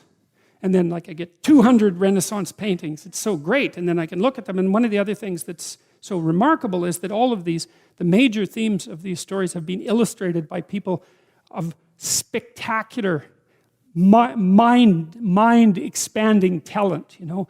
There's just this endless array of, well, look at that. I mean, that's an amazing painting. And so, and there's dozens of paintings on this theme, and it's just another indication of how obsessed people, you know, this was the only book that existed for years, and people were absolutely obsessed by it, and produced all these amazing things from it. And we're in danger of losing that, and that's a big mistake, because it's magnificent. A little humility would go a long way towards restoring it. And he went in unto Hagar, and she conceived. And when she saw that she had conceived, her mistress was despised in her eyes. So Hagar was successful, and that was a hallmark of feminine success now, and certainly then. And so she started to lord it over Sarai, which seemed a little bit on the ungrateful side, I would say, because Sarai made a big sacrifice to allow Hagar to become Abram's wife, and so a little bit of gratitude would have been in order, I suppose. At least that's how the story goes. And Sarai said unto Abram, my wrong be upon thee. I have given my maid into thy bosom. And when she saw that she had conceived, I was despised in her eyes. The Lord judge between you and I. And Abraham said unto Sarai, behold, thy maid is in thine hand. Do to her as it pleases you.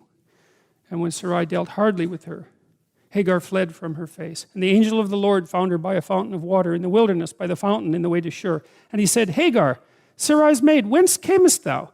And whither wilt thou go? And she said, I flee from the face of my mistress Sarai. And the angel of the Lord said, return to thy mistress and submit under her hands. And the angel said, I will multiply your seed exceedingly, that it shall not be numbered for multitude. And the angel said, behold, thou art with child, and thou shalt bear a son, and shall call his name Ishmael. And Ishmael means God hears, by the way, because the Lord hath heard thy affliction. And he'll be a wild man. His hand will be against every man, and every man's hand against him. And he shall dwell in the presence of all his brothers. And she called the name of the Lord that spake unto her, Thou God seest me. For she said, Have I also here looked after him that seeth me? Wherefore the well was called Bir Laharoi. And that means the well who sees me and lives. It's an interesting interlude because, you know, God has established this covenant with Abraham, and obviously things are going wrong in the household in a really serious way, because, well, he's now had a child by another woman, and the two women are not getting along, and one is beating the other because of her insubordination and contempt, and so she's so desperate she runs out into the desert where she's probably going to die, and God comes along and says anyways to Hagar that her son shall as well be the father of nations. And so that's partly a reflection back on the power of Abraham's covenant, right? Even though things are going terribly wrong locally, let's say, the fact that Abraham has made this overarching agreement with God means that all of these catastrophes are taking place within a bounded space, within the ark, we could say. That's one way of looking at it. And I do think that that's right, because it seems to me that, you know, if everything falls apart around you, there's a couple of things you're going to want. You're going to want someone standing beside you, that's for sure, that you can trust. You're going to want your family around you, and you're going to want them to have your back. And you're going to want to know that you didn't do some goddamn stupid thing to bring all hell down on yourself. And if you're lacking any of those, when that crisis comes, there's a high probability it will flatten you and you won't be able to get up. You know, it does seem to me, you can ask yourself this question, when things collapse around you, how much utility is knowledge of your own moral virtue? It's bad enough to be laid, it's bad to be laid low, but to be laid low and to know that you were at fault for it. And worse, the things that you did that you knew you did that were wrong brought you there, then I think you have nothing to stand on in that situation. And that's also the circumstances under which I think you're more likely, at least, to be abandoned by people around you. So, given that you know that the catastrophe is coming, right, that the tragedy of life will strike you, the question is, well, how do you fortify yourself against that? And obviously, to some degree, you do that by being materially sensible. And these old people in the Old Testament, these ancient people, they weren't blind to the utility of having a good crop and some animals, you know. That's an integral part of their life, to take care of themselves physically. But they're also wise enough to know that there's an element of moral, what would you call it? There's a necessity for moral integration that defends you against the catastrophe of existence even more effectively than anything material. And even more, that the stability of the material things is more dependent on the integrity of your spirit than the integrity of your spirit is dependent on the material things. And I think the evidence for that is actually quite clear. I read a very interesting book a while back called The Wealth and Poverty of Nations that was written by a Harvard emeritus professor of history. And one of the things that he claimed, I liked it, I thought it was very smart, was that the only true natural resource is interpersonal trust. If you can set up a society where people trust each other, then it will instantly become rich. And he used the example of Japan, which is a very conscientious society and very rich society, but the Japanese have no natural resources, right? None to speak of. And yet they're rich. And then you have countries like the Soviet Russia and much of South America where there's just natural resources that, you know, they're just like Venezuela.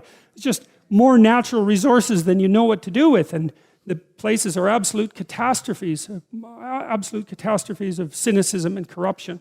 And so he attempted to document the relationship between default interpersonal trust among citizens within countries and their productivity and their GDP and their standard of living, and found a very, very tight relationship. And I like that a lot, and I've got a story about that quickly that I think is very interesting. I'll tell you two stories, one sort of generic. Well, I'll tell you one personal first. So one day, I lent my car to one of my graduate students, and he took it to Montreal. It was this old Cadillac. And it was a really bad rainstorm in Montreal, and he was in one of the highways that are like set into the ground, and there was like 6 inches of water, and he was turning a corner, hit the brakes, and skidded on the water and smacked it into the wall and on the corner of the bumper, you know. And so then he brought it back, and he was very apologetic about it. And his name was Matt Shane. I'll tell you that because Matt might hear this, and I can shame him a bit for doing this. It's 20 years ago, you know. And he's a professor at the Ontario Institute of Technology, I think now, and quite a successful one. But anyways, he brought the car back, and I went and got it evaluated for damages. It was like $1,700 or something to repair it, or maybe more. But it was almost as much as the car was worth. And I thought, well, I'm not going to do that. So I went online and I typed in the part, and if you do that, you can get people to bid on sending you a used part from all over North America. So that's kind of cool. So there's all these junk dealers have got together, and they have this, you know, network of communication. So you put in the car part, and then they send you a bid. And so this guy said, well, I'll send you the bumper assembly, which is the whole bumper and the lights, for like $250. And I thought, yeah, okay, you could do that. That'd be good. So then I said yes, and then he called me up. About half an hour later, this guy from way down south, he had a really deep sort of Mississippi accent, and he said, wait a sec, was that for the bumper or the bumper assembly? And I said, well, it was for the bumper assembly. He said, oh, I thought it was for the bumper. And then he said, but that's okay, I'll send it to you anyways. And I thought, well, that's pretty good. So I said, well, thank you, and then I hung up, and then half an hour later, he called me up again, and he said, look, I just went out and looked at that bumper assembly, and there's a plastic trim piece on the side, and it has a scratch in it, and I thought I'd better tell you that just in case you didn't want it. And I thought, wow, that's so amazing. It's like, there's a miracle, man. It's like this guy, he's somewhere in Mississippi. I'm never going to see him again, ever. I'm never going to have any contact with him. Like, he made a bad deal, right? Because the part was worth more than he decided to sell it to me for. But he stuck with this deal, and then he went over and above the call of duty. He said, well, this part that I'm selling to you for way less than it's worth is damaged, so I thought I'd better tell you. It's like, man, you got to recognize a miracle when you see one. That was a miracle. So I said, hey, look, thanks for calling, man. It's okay, I can handle the scratch, send the part. And he did, and I got the car fixed and forgave Matt, and you know, it had a happy ending. So that's trust, right? Because I didn't know him from Adam, and he's a primate full of snakes just like the rest of us. And yet he was willing to simplify himself to the point where I could just take him absolutely at his word. And that meant we could trade even though we were strangers. It's like, man, do not underestimate the utility of that. And then there's eBay. So when eBay first started, the idea was it's not going to work because you'll send me junk and I'll send you a check that bounces and that'll be the end of eBay, right? And so these escrow agents popped up so you could insure your transaction with them. It was for like 10% of the transaction. They would get the check and the goods and make sure that they were okay and then send them on or insure the transaction. But what happened was the escrow agents didn't make any money. And the reason for that was no one cheated. Now you think about how amazing that is, right? You bring these people together across a whole continent. They've never seen each other before. They're never going to interact with each other again. And this was before there were any reputation ratings on eBay. And yet the default transaction was you describe your goods honestly, including their flaws. You set a reasonable price. I decide to pay you. You ship the goods and I pay you. And it works. And what happened was that eBay produced a tremendous amount of capital that was previously frozen. So frozen capital is when you've invested money in something, but the thing is no longer useful to you, so the money is just sitting there frozen, right, so to speak. And you can't get it loose because, well, you've got an attic full of junk. How are you going to get rid of that? Oh, eBay. And so all of a sudden all these things that were just junk became valuable and everybody got richer. And none of that would have happened without the covenant that we established between each other that's predicated on trust. And so you might say that trust is the currency. And currency is trust because it's a promissory note, right? And if people lie, then the currency gets debased very, very rapidly. And so the economy runs on trust. And so that's part of the overarching covenant. So Abraham makes this covenant with God and he decides that he's going to aim high and live a good life and tell the truth, and that puts this boundary around him that's like a walled garden. It's like a walled garden, and inside there's all sorts of things that are happening that are complex and difficult, but outside there's a boundary, and the boundary is, well, maybe things won't. It's like God says after the flood, he says, I'll never send a flood again. That's part of the story. And so there's an intimation there that no matter how bad things get, they won't get so bad that they'll be catastrophic. But there's a coda to that, which is that you have to maintain the covenant. And we don't know what that means, because you think it's pretty obvious that if you treat people well, if you really think about it, and you're not being naively optimistic and like, a nice, good person with all the weakness that intimates. If you're being hard-nosed and sensible, you understand that if you treat people, if you trust people, that's an act of courage. If you're not naive, right? If you're naive, it's an act of stupidity because you might get bit, and you probably will. And if you're naive and you get bit, you will suffer for it. It'll traumatize you. But if you're not naive and you know you can get bit, then you might ask, well, what should you do with people? And the answer is you should trust them. And not because you're naive, and not because they couldn't betray you, and not because you don't know that they could betray you, but because if you hold out your hand in trust, then you're inviting the best part of that person to step forward, and that won't happen unless you take that initial step, and that's courage, not naivety. And so to trust someone once your eyes are open, that's an act of courage, and that opens up the world. And you might say, okay,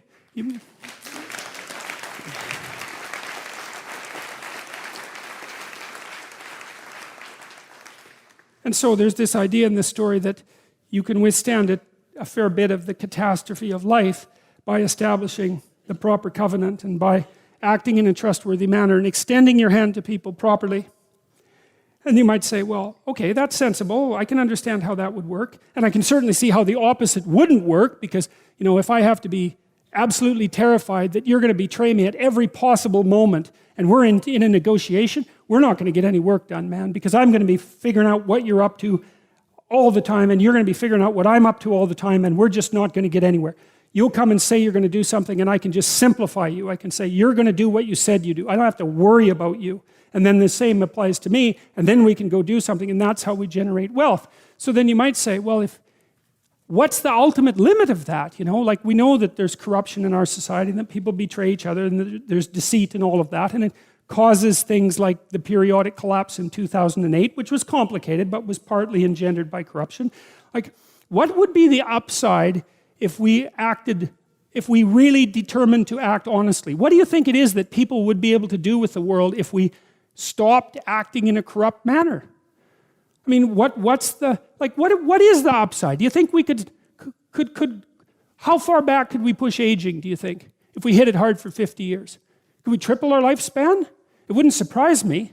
You know, all these terrible diseases that beset the planet, we could get rid of them. There's no reason for hunger and starvation. We make enough food. It's like, what would happen if we stopped acting badly? How much better could things get?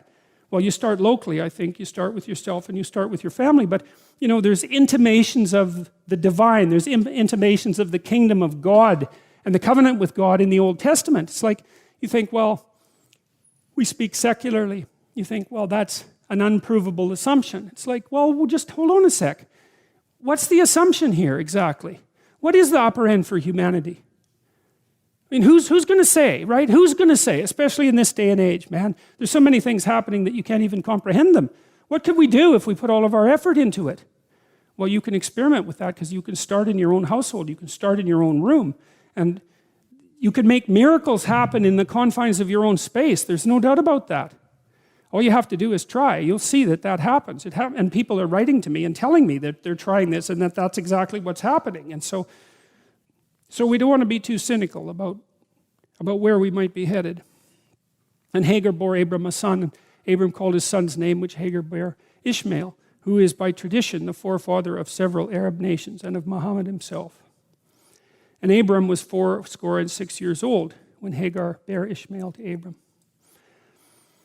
So that's the end of another story. And then, so that section ends. And then again, we have an encounter between Abraham and God. When Abram was 90 years old and 99 years old, the Lord appeared to him and said, I am the Almighty God. Walk before me and be thou perfect.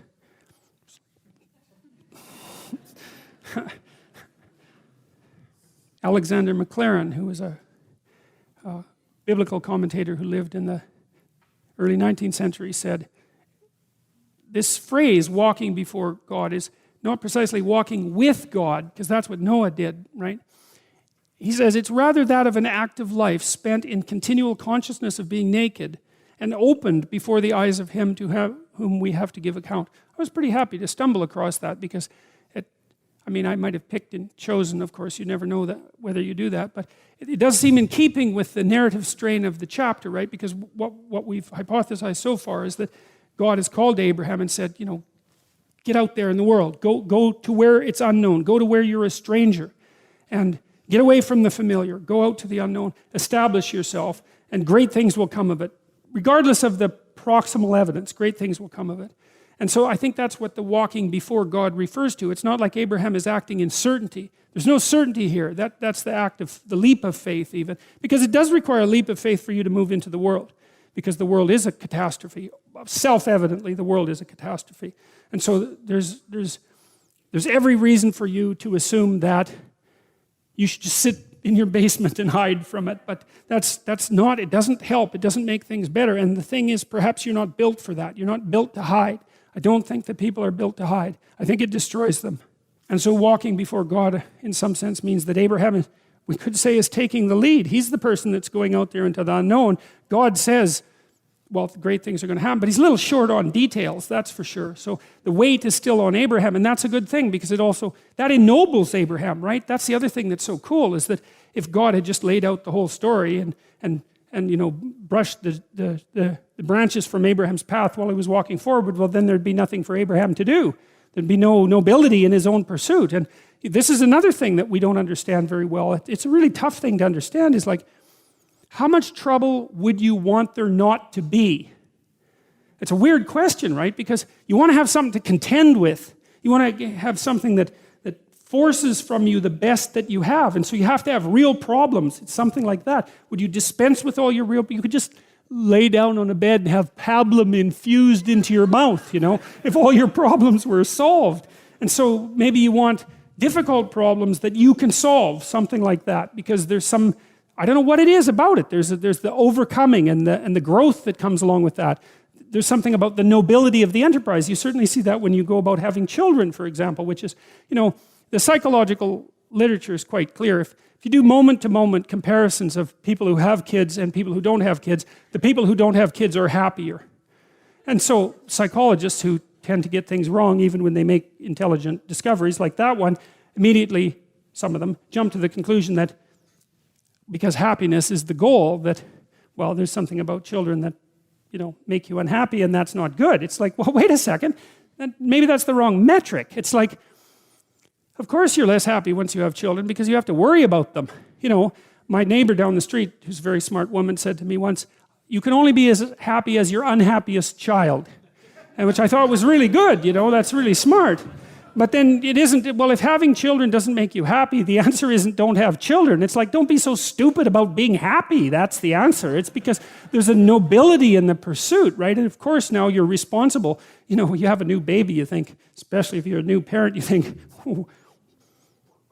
what the hell is this? And what am I going to do with it? It's like, and then you're done for the rest of your life. You never sleep properly again because you're going to be worried about this creature that you have to take care of. But like, what the hell good are you if you're not doing that, or something else equally difficult? Because you just haven't been called out yet, unless you take on a responsibility like that. The idea that life is, that happiness is the purpose of life. It's like, great for happiness, man. If it comes along, you should be thrilled that it's visiting you. But the notion that that's what you should pursue, that's the weakest possible notion. First of all, as soon as something terrible happens to you, you're done. It's like, life is to be happy. It's like, well, now you have cancer. So how's that? How's the happiness thing working out for you now? Or maybe it's not you, maybe it's your father that has Alzheimer's disease or some damn thing. And, it's like it's a rare person that doesn't have some catastrophe one person away from them. It's like life is to be happy. That's not right. And we can at least derive that from these stories. That isn't what they say at all. God's perfectly happy in the stories to grant the people with whom he forms a covenant happiness and prosperity, but there's never a word that that's the purpose. The rule is aim high and get your bloody act together. That's the rule, and establish this contractual covenant with the ultimate ideal, and that will see you through the catastrophes. And that's a much more mature way of looking at life, as far as I'm concerned, because all you have to do is have your eyes half open, and you see that the fundamental reality of life is tragedy and suffering. That's inescapable. That doesn't mean that it makes life unbearable, or that it makes being something that shouldn't have existed.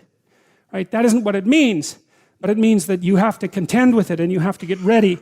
And the willingness to adopt responsibility for yourself and for others is the precondition for that. And then maybe if you do that properly, then now and then you get some happiness. You can sit at the end of a day and you have half an hour where your conscience is clear and there's nothing that you need to be doing, and you can relax and think, that's all right, things are okay, and thank God for that.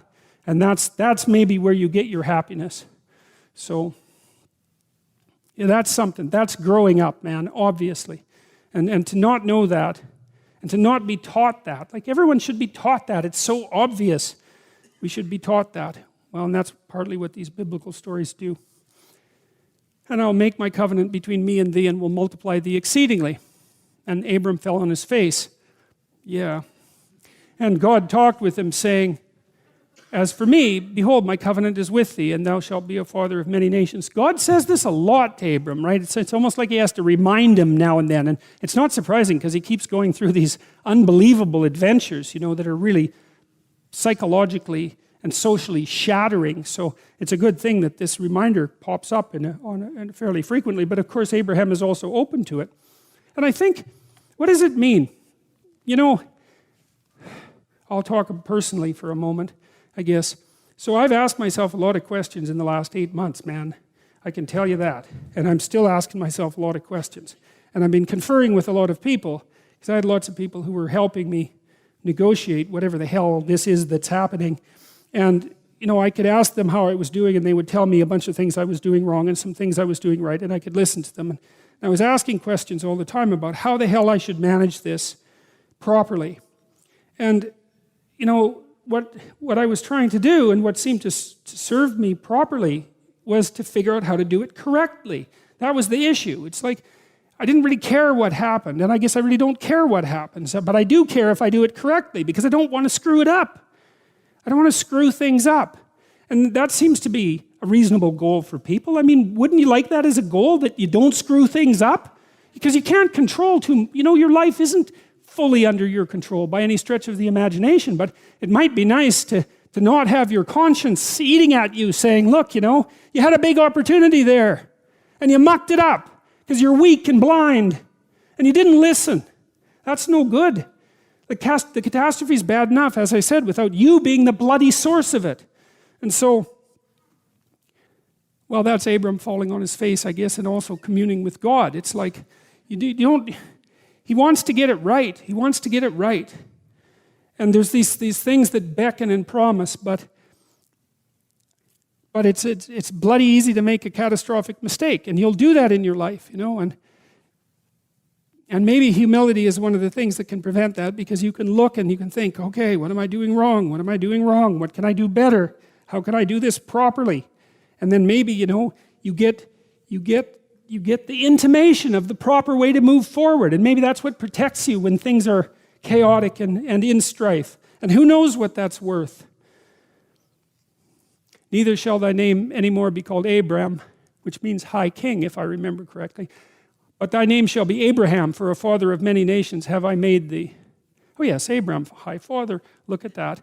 Abraham means father of a multitude, and I will make thee exceedingly fruitful, and I will make nations of thee. Productive, right? Productive. And that seems to be something that's good to be. I mean, like, one of the things that I've thought about deeply, I thought deeply about death and the death of my family members and about funerals. And I thought about it partly because I had this weird experience once that I think I told you about, where I took one of my clients to see an embalming, which was a very strange experience. And I had a chance to talk to the funeral directors, because they have weird jobs, And there's this idea, well, the Freudian idea that people suffer from this terrible death anxiety. And there's a whole line of social psychological theorizing called terror management theory that's predicated on the idea that we defend ourselves against death anxiety with our belief systems. And it's Ernest Becker's idea. He wrote The Denial of Death, which is a great book. But there's a weakness in it, because you see some people who aren't like that. Like emergency room nurses aren't like that. And palliative care nurses aren't like that. My sister-in-law is a palliative care nurse. That's a hard job, right? Because you go in there, you're caring for people, and they're in pain, and they're on their last legs, you're trying to make them comfortable, and you have a relationship with them, because how the hell are you going to make them comfortable if you don't? And then they go and die on you, and that just happens. That's what happens every day, right? And what's weird is that people can be palliative care nurses. It's like, how do you figure that out? Because people can actually thrive in the face of death, strangely enough. And like these funeral parlor directors, they were interesting to talk to, because that's all they do, right? They just deal with death and grief all the time. And it was very interesting talking to them, because I talked to two of them. They found their job extremely meaningful. And I asked them, well, what does that do to your life? You're saturated with death and suffering. And this is the same answer that I got from the palliative care nurse, is that it doesn't undermine your life. It enriches it. Now, who would guess that, right? I mean, what the hell? That just doesn't make any sense at all. But what it does is speak to human possibility, because God only knows how tough you are. If you read history and you read about what people have done, you think, wow, we're pretty tough. People are... I read there was a shipwreck in the Antarctica 100 years ago or so, and I read the story. It was an autobiography, if I remember correctly, of the captain. I might be wrong about that, but I've got the basic story right. Well, they had a shipwreck in the Antarctica. And then they were there for a whole year in the Antarctica, and none of them died. Not one. He didn't lose a single man.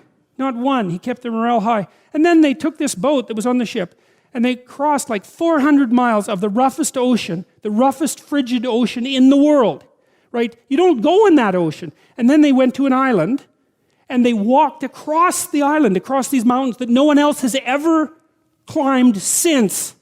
And they went to the city on the other side of the island, and they got a boat, and they went and rescued their compatriots, and everyone survived. It's like, Endurance is the name of the book. You read that book, man, you think, wow, People are really tough, and it's ridiculous. So who knows how tough you are? And maybe you find out by going out to find out how tough you are, right? So you take on a challenge, one that you think you can master, that's just a bit beyond your grasp, and you master it, and then you're a little tougher, and you think, hey, that worked out pretty well. And so then you're more of a monster. And then you go out and you find another challenge that's even bigger, and you think, well, maybe I can do that too.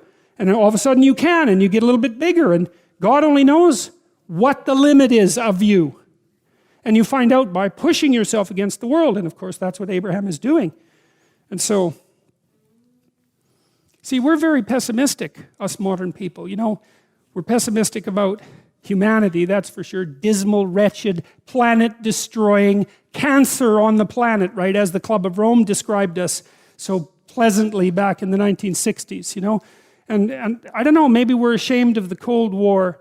Maybe we're ashamed of all the destruction in the 20th century and the hydrogen bomb and the continuing catastrophes of our societies. And we're deeply ashamed of that and ashamed of ourselves personally. But it's a hell of a thing to, call us a cancer on the planet. There's just no excuse for that, because what you do with cancer is eradicate it.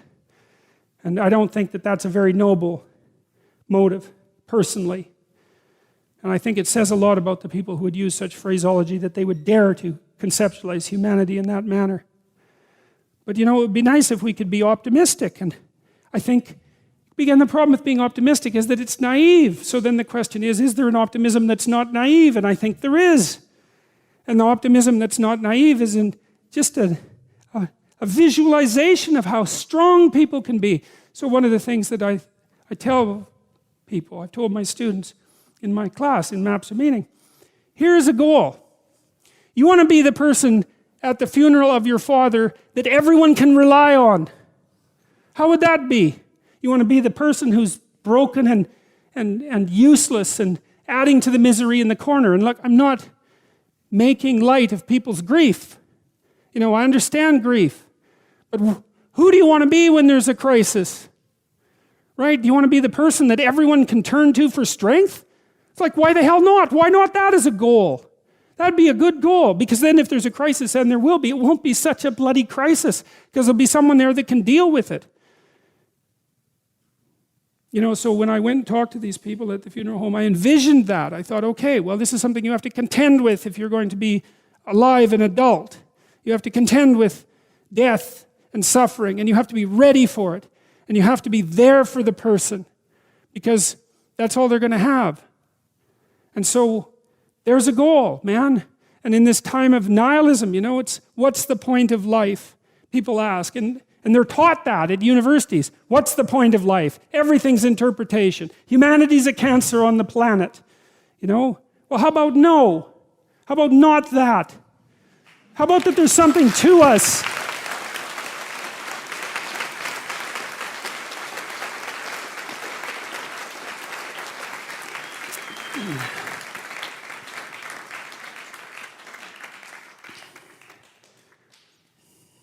And I will establish my covenant between me and thee and thy seed after thee and their generations for an everlasting covenant, to be a God unto thee and to thy seed after thee. And I will give unto thee and to thy seed after thee the land wherein thou art a stranger. All of the land of Canaan, because of course Abraham went out into the land of strangers, right?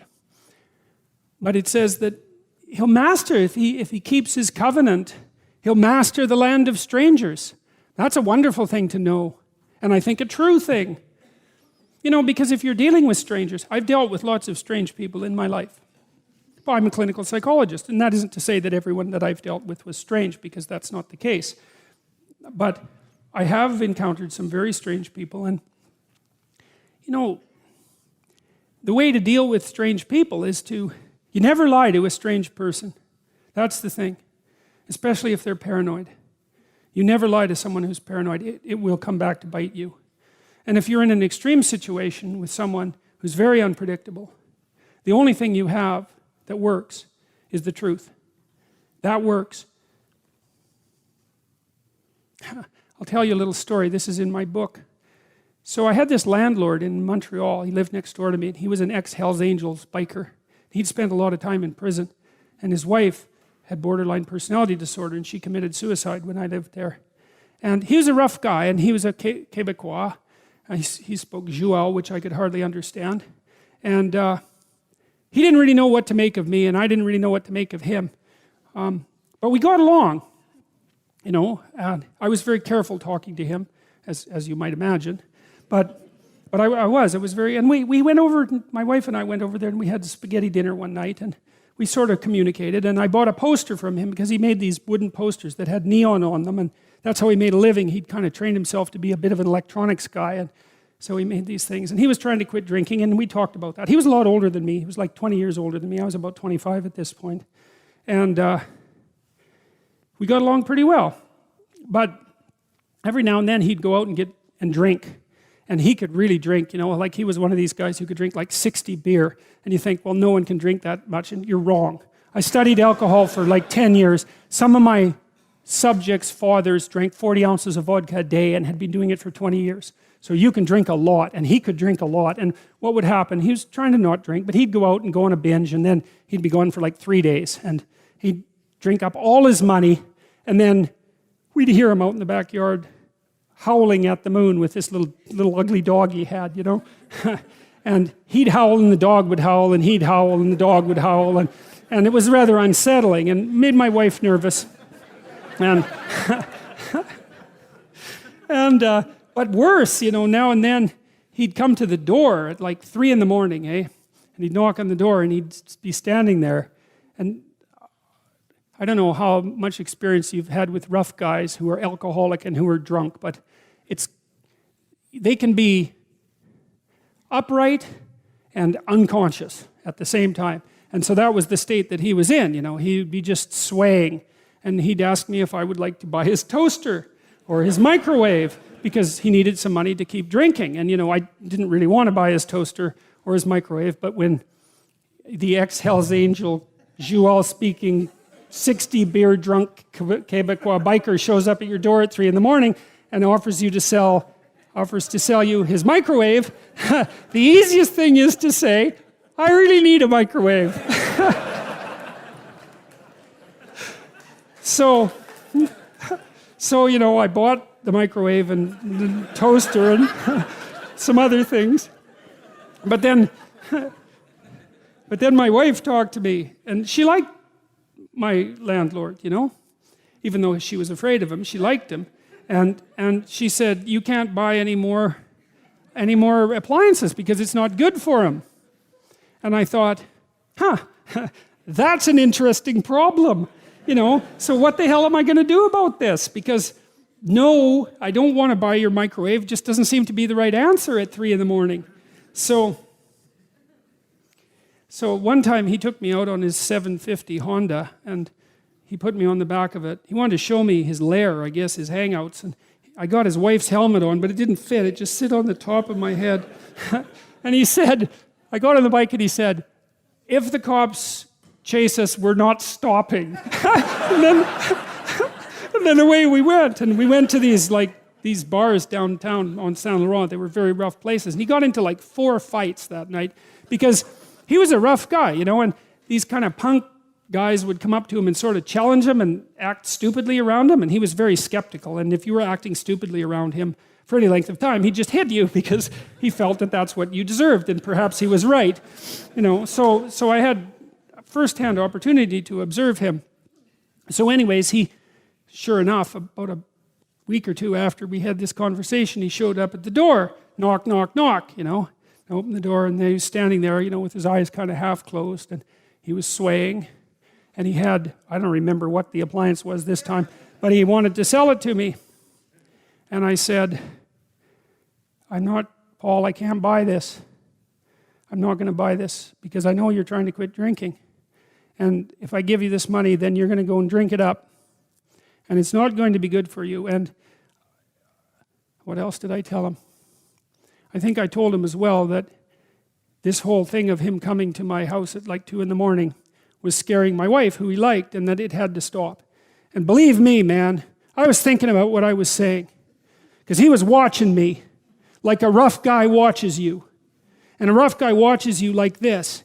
He thinks, if you say one thing that indicates contempt, you're going to bloody well pay for it. And so I was finding my words like, I was crossing a swamp and trying to look for the rocks underneath the surface. And I said what I had to say very, very carefully. And he looked at me for about 15 seconds. And that's a long time to be looked at 3 in the morning. And he left. And he never came back to sell me anything again. And we got along fine. But that's a good illustration of this issue with regards to truth and success in the strange land, because I was in the strange land when I was talking to my neighbor, my landlord then, and I managed to say what was true carefully enough, so despite the fact that he was a very violent person, and that he was a very intoxicated person, and that he had every reason to be suspicious of me, and we couldn't communicate very well, and I didn't do what he wanted, that he took it, and he left, and there was no problem, and life went on just fine after that. And so, we don't want to underestimate the utility of establishing this bounded relationship with the ideal and attempting to live with some nobility in truth while aiming at the highest ideal. There's nothing about that that's anything but strengthening and positive. And it's exactly what you need to set against the catastrophe and uncertainty of life. And as far as I can tell, that's what these Abrahamic stories are attempting to communicate. So we'll stop there. Thank you.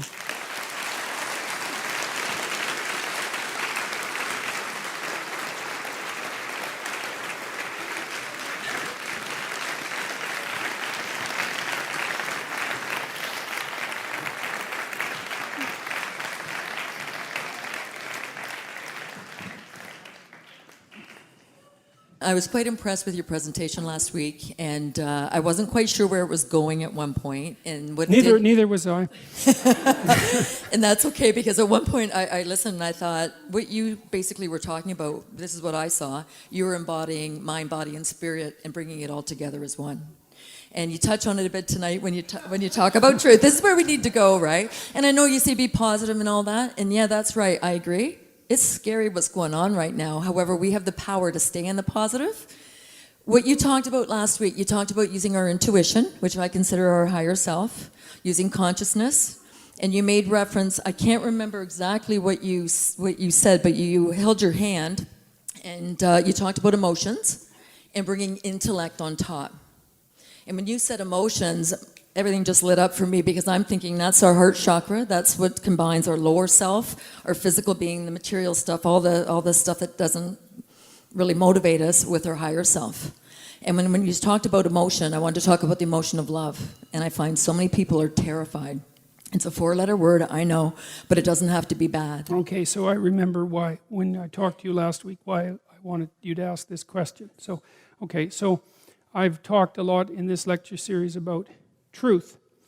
And I think there's a battle in the biblical stories all the way through between love and truth in terms of their primacy. And I've concentrated a lot on truth in my own thinking, but and it's hard to talk about love because it's a word that people have mouthed to death. As soon as you start talking about love, then people should just go into a different room and not listen to you, because it can get sappy and new agey just like that. And I don't like that at all. But it still is something that has to be contended with. And I think, so I've been trying to conceptualize, let's say, what this covenant might constitute. And I think the love part, so here's this. So, there's this book by Goethe called Faust, and it's in 2 volumes, Faust 1 and Faust 2, logically enough. One was written much later than the other, and Faust basically sells his soul to the devil for knowledge. And the devil in Faust is Mephistopheles. And Mephistopheles is quite a well-developed character. And Goethe has Mephistopheles say what he's about, which is really quite cool. So it's like the adversary of the world, evil itself, gets a chance to speak and make its case. And Goethe thought this was so important that he actually had Mephistopheles announce himself once in Faust 1, and then using the same words, phrased differently, again in part 2. And it really struck me. And so what Mephistopheles says is that the world is such a charterhouse of suffering and destruction that it would be better if it never existed. And so that what he's working to is to bring existence to an end because it is not justified by its suffering. It's like it's an argument very similar to the argument that's made by Ivan Karamazov. Thank you. Russians, you can't pronounce them or live with them. You can't. But he's an atheist and does a very good job of detailing out the atheist argument, or maybe an anti-theist argument, and he's arguing with his brother Alyosha, who's a monastic novitiate, who's a very good guy, but not an intellect. Ivan's an intellect and a very powerful one. And he basically tells Alyosha that all of the cosmos isn't worth the suffering of one child. He tells this story about this, and Dostoevsky took this from a newspaper, about this parents that locked their 4-year-old daughter in an outhouse overnight, and she screamed about it until she froze to death. And so Dostoevsky used that argument. He tied that into Ivan's anti-theist argument against Alyosha. It's a very, very powerful argument. The Brothers Karamazov is an absolutely mind-boggling, amazing book. I would highly recommend it. And so that's the Mephistophelian perspective. Mephistophelian perspective is that being itself is so corrupt that it shouldn't exist. So then you think, okay, well, fair enough. That's a decent argument. It's understandable. But the problem comes when you try to implement that. And what happens when you implement it, as far as I can tell, you adopt that Mephistophelian attitude of bitterness and resentment and destruction, is that you make all the suffering that you're complaining about far worse. And I think that's what happened at the base of things in the 20th century, is that there was a powerful movement among humanity to bring being itself to a halt. You know, what culminated in the development of the hydrogen bomb. And the high probability at many periods of time that we were going to do something permanent and fatal. Which seems like a bad idea. It seems like a bad idea. Well, so what's the opposite of the Mephistophelian attitude? And I think the opposite of that is what's presented in the biblical stories in the guise of love.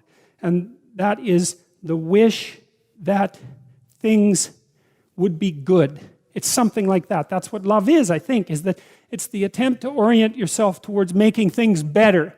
And it's predicated on something like a deep appreciation for being despite its suffering and deficiencies. And maybe a decision that you're going to act to bring about things, to move things towards the good. And I think that's the thing that sets the parameters of the aim. It's the opposite of the Mephistophelian attitude. It's like to work towards the betterment of being because you've decided that you're going to open your heart to existence, something like that. And it's within that framework that truth takes place, I think, because truth has to serve something. It can serve truth, but it has to be bounded inside something. And I think that that's what it's bounded inside.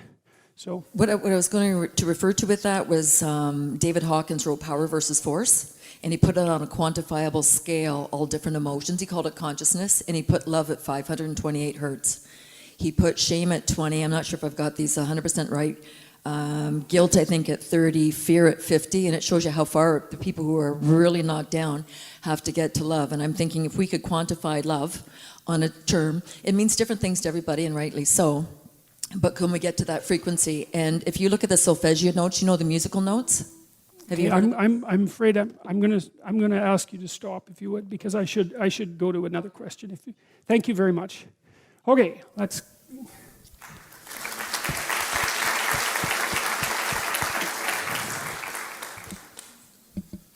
So you've been an educator through the rise of the smartphone, and my question basically relates to procrastination and task delay, needless task delay specifically. And given the unprecedented level of distraction that we have in today's world, I just wanted to get your perspective from a psychological standpoint on, other than cleaning your damn room, what would you suggest to a student who's looking to overcome these things? Well, I think with any, let's call it addictive process, I mean, email is powerfully addictive, right? Partly, it's a slot machine, and I mean that technically. So when you pull, that's a variable ratio reinforcement schedule, if I remember correctly. And it's very addictive because if you pull on the slot machine arm enough, you will win.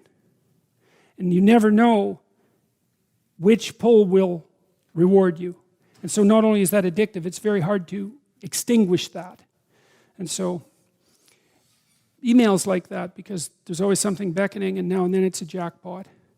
And social media is like that because, people are posting interesting things. And so, well, how do you overcome an addictive process? And partly you do it by replacing it with something better, right? So when people study drug and alcohol use, they often make an elementary mistake, which is to try to figure out why people use drugs and alcohol. That's not a smart thing to wonder. We know why people use cocaine. Cocaine directly stimulates the systems that produce positive emotion. It's like, so there's no mystery there. The mystery with cocaine is very, very simple. Why don't people take cocaine all the time until they die? That's the mystery, really, because you can get isolated rats to do that. So, and for some people, alcohol has the same kind of effect, except it's mediated by opiates. But often what people have to do to get themselves out of an addictive process is to find something better to do to replace it. And so I would say the problem with the gadgets, and I mean, they're amazing things, is that they proximately interfere with medium to long-term goals, I would say. And so I think the first thing you have to do to bring them under control is figure out what it is that their use is interfering with. It has to be something important, right? So you think, well, I want to do something important. Well, what is that? Oh, it could be personal. Maybe you want to have a relationship. You want to get married. You want to have kids. You want to have a career that's meaningful. You want to have a life. You want to have an Abrahamic adventure and be the father of nations, let's say. Well, you can't be ratting away on your cell phone and doing that. And so I think part of it is to set your sights high and make a plan and figure out who you could be and see if obsessive utilization of smartphone fits into that vision of nobility. And it will partly, because they're unbelievably powerful communication devices. But so often it's for lack of something better to do. And it also interferes. So that's about the best I can do with that.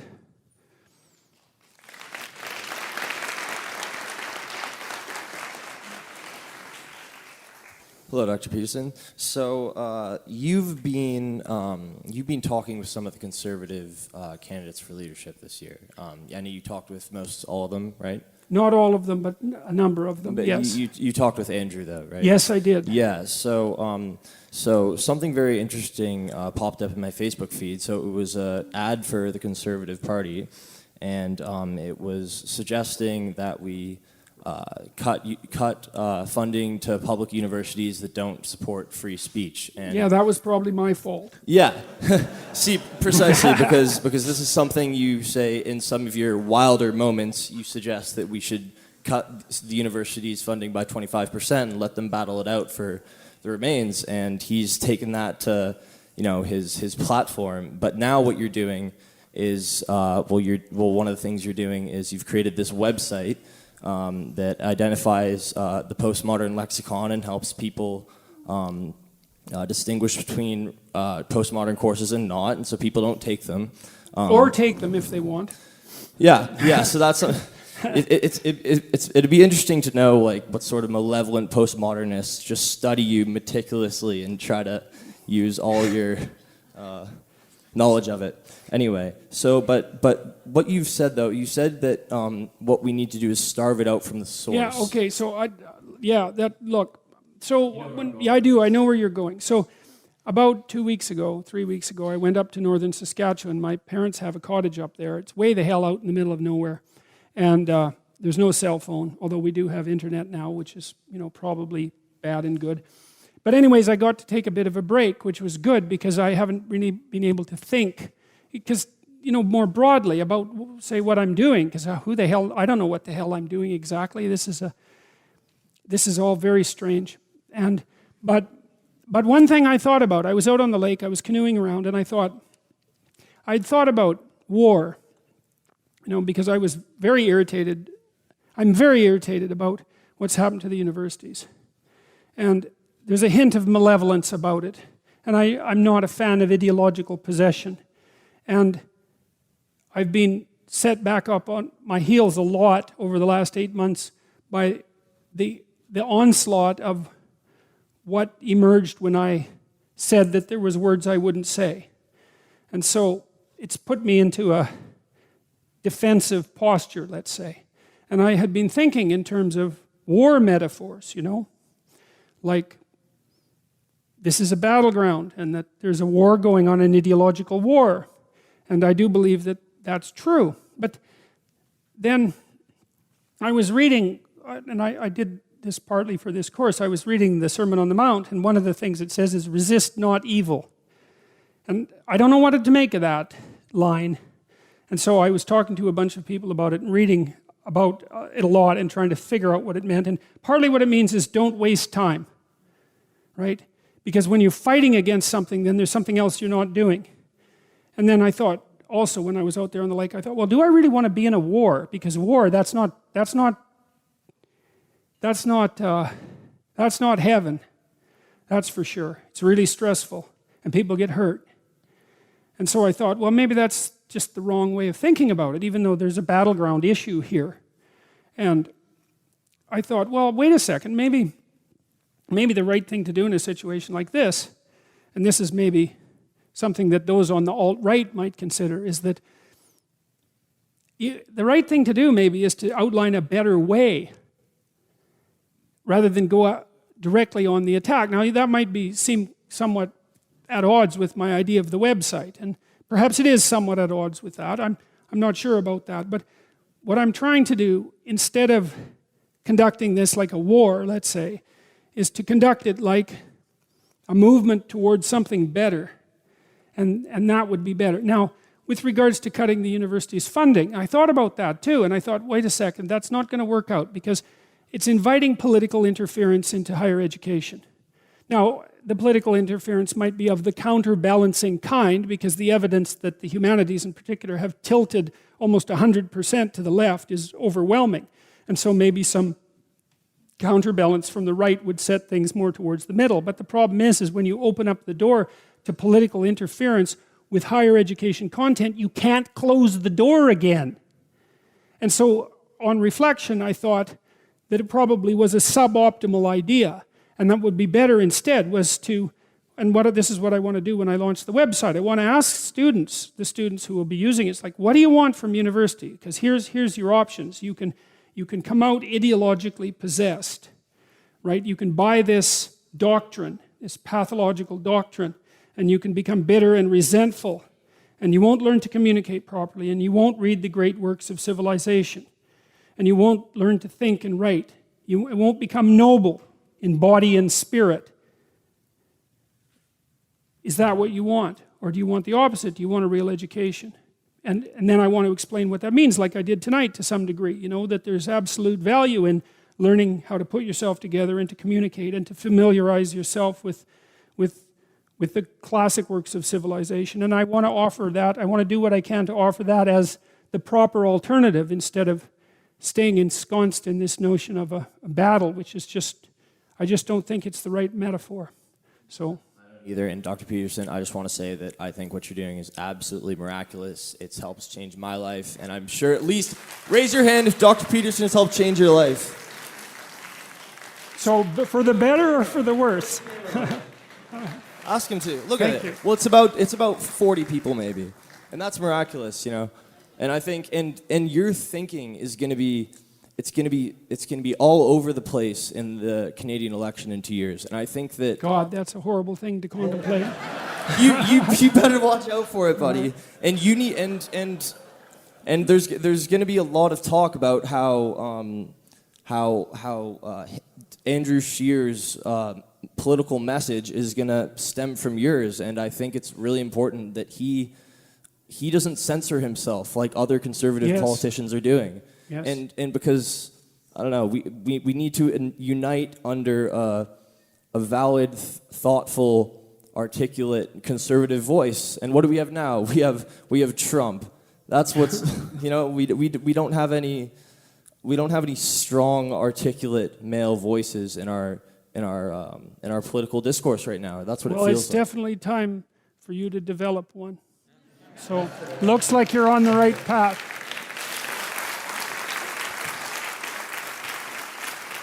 Hello. Hello, Dr. Peterson. Thank you for everything you've done this past year, and I do mean everything, the political stuff, this lecture series. I'm going to get you to move just a... Yes, great. Belt it out, man. Okay, so I'll try to be succinct. I have 2 comments and 1 question. Okay. My first comment is you mentioned how you were prevented from uploading your YouTube video from last week. Yeah. I actually attended that lecture and I make pretty detailed notes, so if you Yeah. want, maybe I can email you. It's okay, I've got it. It's my account's reinstalled, restored. Yeah, and so it's okay. It's okay. It's straightened out, and I'm going to upload all the videos to a bunch of other sites, and so this isn't going to happen again. So, but I appreciate that. I actually missed some lectures and I do want to Okay. look at them online. Yeah. My second comment is about sort of kind of going into the commentaries of Christian theologists over the centuries, like you've done yourself. I just would like to encourage everybody to also look at not just Western Christianity, but also Eastern Christianity, like the Orthodox writings. There's a big difference between the two in that the Western sort of theology comes out of the Roman law, Roman justice. So there's a lot more of an emphasis on kind of justice, and Christ came, he died on the cross for our sins. So there's that kind of like legal payback, if you know what I mean. Right. Whereas the Eastern theology is a lot more, it focuses a lot more on love and on sort of the positive aspects. And if you do read like the first 4 centuries of Christianity, where there was no schism, there's very little mention of like a sort of legalistic framework. It's a lot more, I don't know, prosaic or more heartfelt, I guess. So I think it's important that we also in the West look at the Eastern counterpart, especially more so now because I do perceive a lot of fake love as being at the center of this malevolence that you mentioned. So like, you know, this whole thing about demonizing the opposition, saying that they're heartless, they have no love, this and that. I perceive that as a lot of fake love. And I think that we have to keep in mind what true love is. Sometimes it looks ugly, like in dealing with psychiatric patients. Maybe like other countries are not as liberal as Canada, but they get results a lot more often. You don't see as many psychiatric patients on the road, for example, in Greece, where I'm from. So, yeah, that was kind of my comment, that we need to focus a lot more on what real love is, I think, and not just the kind of love that you can put on a scale. Because I don't think that you can put love on a scale. So I've been talking, as some of you know, to this guy, Jonathan Pajot, who's an Orthodox carver, and he started a YouTube channel, and he's talking a lot about Orthodox issues, and I'm pretty ignorant when it comes to Orthodox Christianity, but from what I understand of it so far, there's plenty to be learned, so, yeah.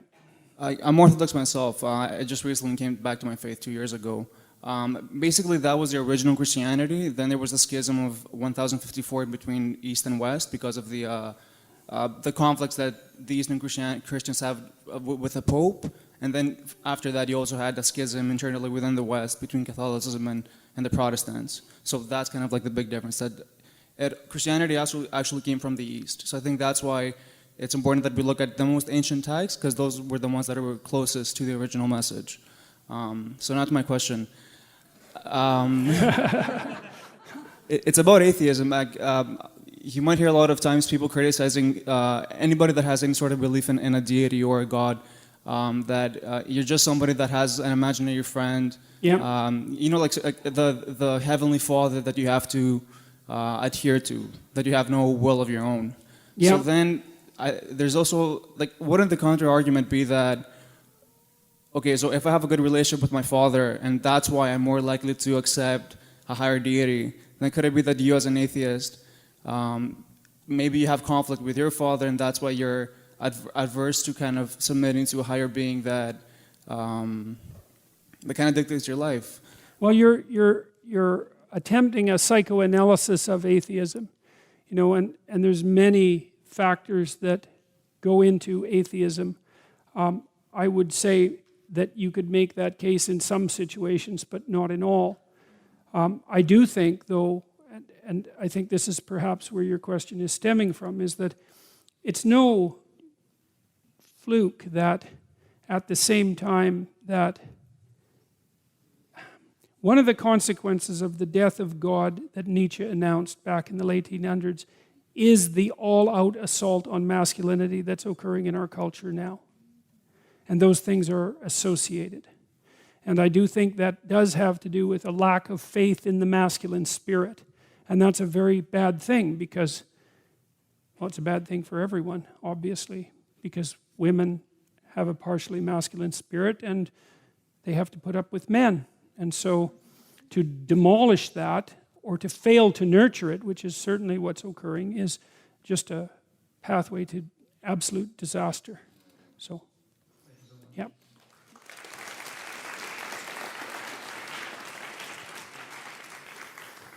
Peterson, so this is the type of question that you hate because it's in the category of why you believe what you believe.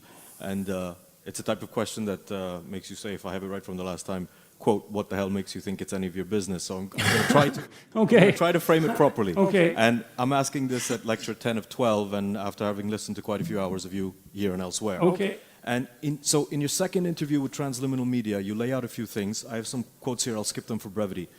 You get to the point where you're discussing the embodiment of the Logos by Christ as a historical figure. And then you say, quote, is his resurrection real? Did his body resurrect? I don't know. In today's lecture, you alluded to the fact that there are states of consciousness that perhaps we don't know how to access anymore. And let's say that I'm with you. Let's say I'm with the idea that there are unknown ways to get intimations of the divine, that the embodiment of the Logos is associated with physiological transformations, the upper limits of which are unknown and that we might currently classify as paranormal. But to dumb it right back down to my level, I'm asking about the guy commonly depicted with long hair, nailed to a cross until dead as a doorknob. And all of this goes to the heart of the question of literalism and religious interpretation. It goes to the heart of kind of, what we're doing here at this lecture series. Are we examining the psychological significance of these stories, or are we entertaining the possibility of these fantastical events? I might be struggling with the concept, but I haven't been able to square away and reconcile those statements by you. So the question is, on the question of the resurrection of Christ, why is your answer to your own question, I don't know, instead of, at the very least, probably not?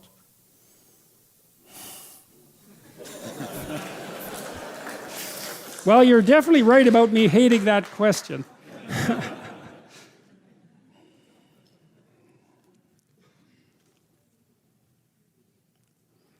Well, I called this series The Psychological Significance of the Biblical Stories for a reason, and the reason was that I'm partially qualified to talk about such things.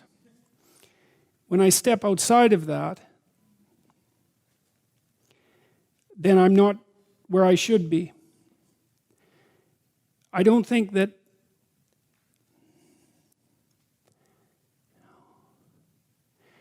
I don't think that this is, I'm not going to get this right. I can't get the words exactly right. This isn't about what I believe personally. It's partly because I don't know what I believe. I don't know what I believe. The world's a very strange place. I've had some very strange experiences in it. I don't think it's helpful for me to step outside my jurisdiction and speculate precisely. The easiest thing would be to say,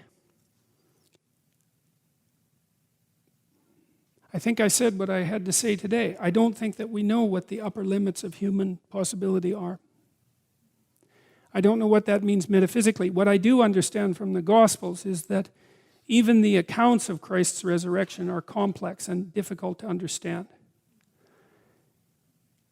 I think, from reading Jung, in large part, that you can make a very strong case for the symbolic meaning of the death and resurrection. I think it does stand for the capacity of the human logos to die and resurrect continually as it strives upward. I'm not willing to say that that's all it means, because I don't know what everything means.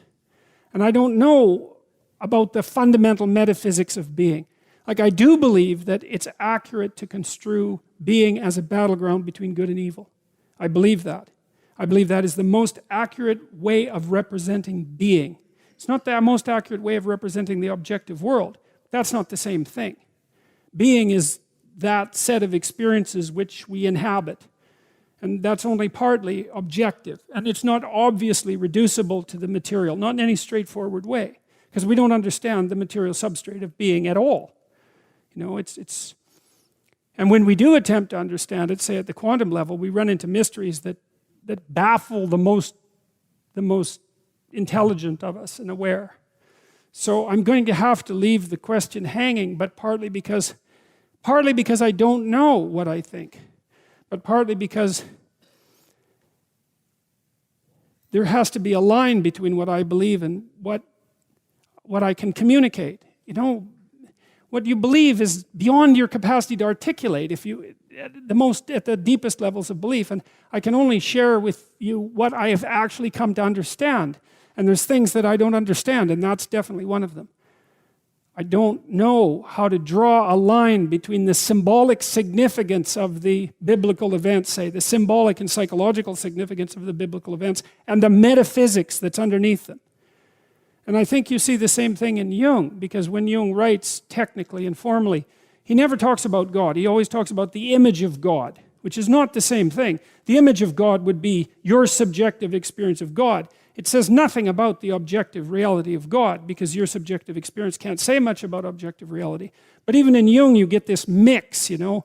Sometimes it's psychological, but then he makes a metaphysical move. And I think that reflected also the limits of his knowledge, because Jung had profound revelatory experiences. He was a very strange person, you know, and I think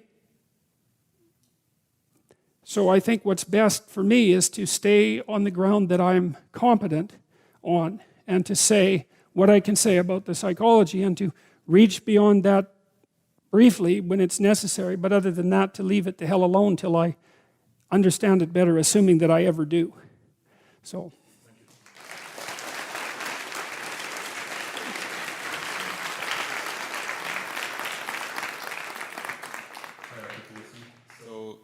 Because of these lectures, I've been reading the Bible, and I'm obviously not finished, but I'm fairly familiar with how it goes. And I've been thinking about two parts of it in specific, which is the story of Isaac and the crucifixion of Christ, and particularly one of the things that Christ says on the cross, which is, my God, why have you forsaken me?" And I've been trying to understand that, because that's one hell of a thing for the Son of God to say. And, yeah, you'd think that would have been edited out.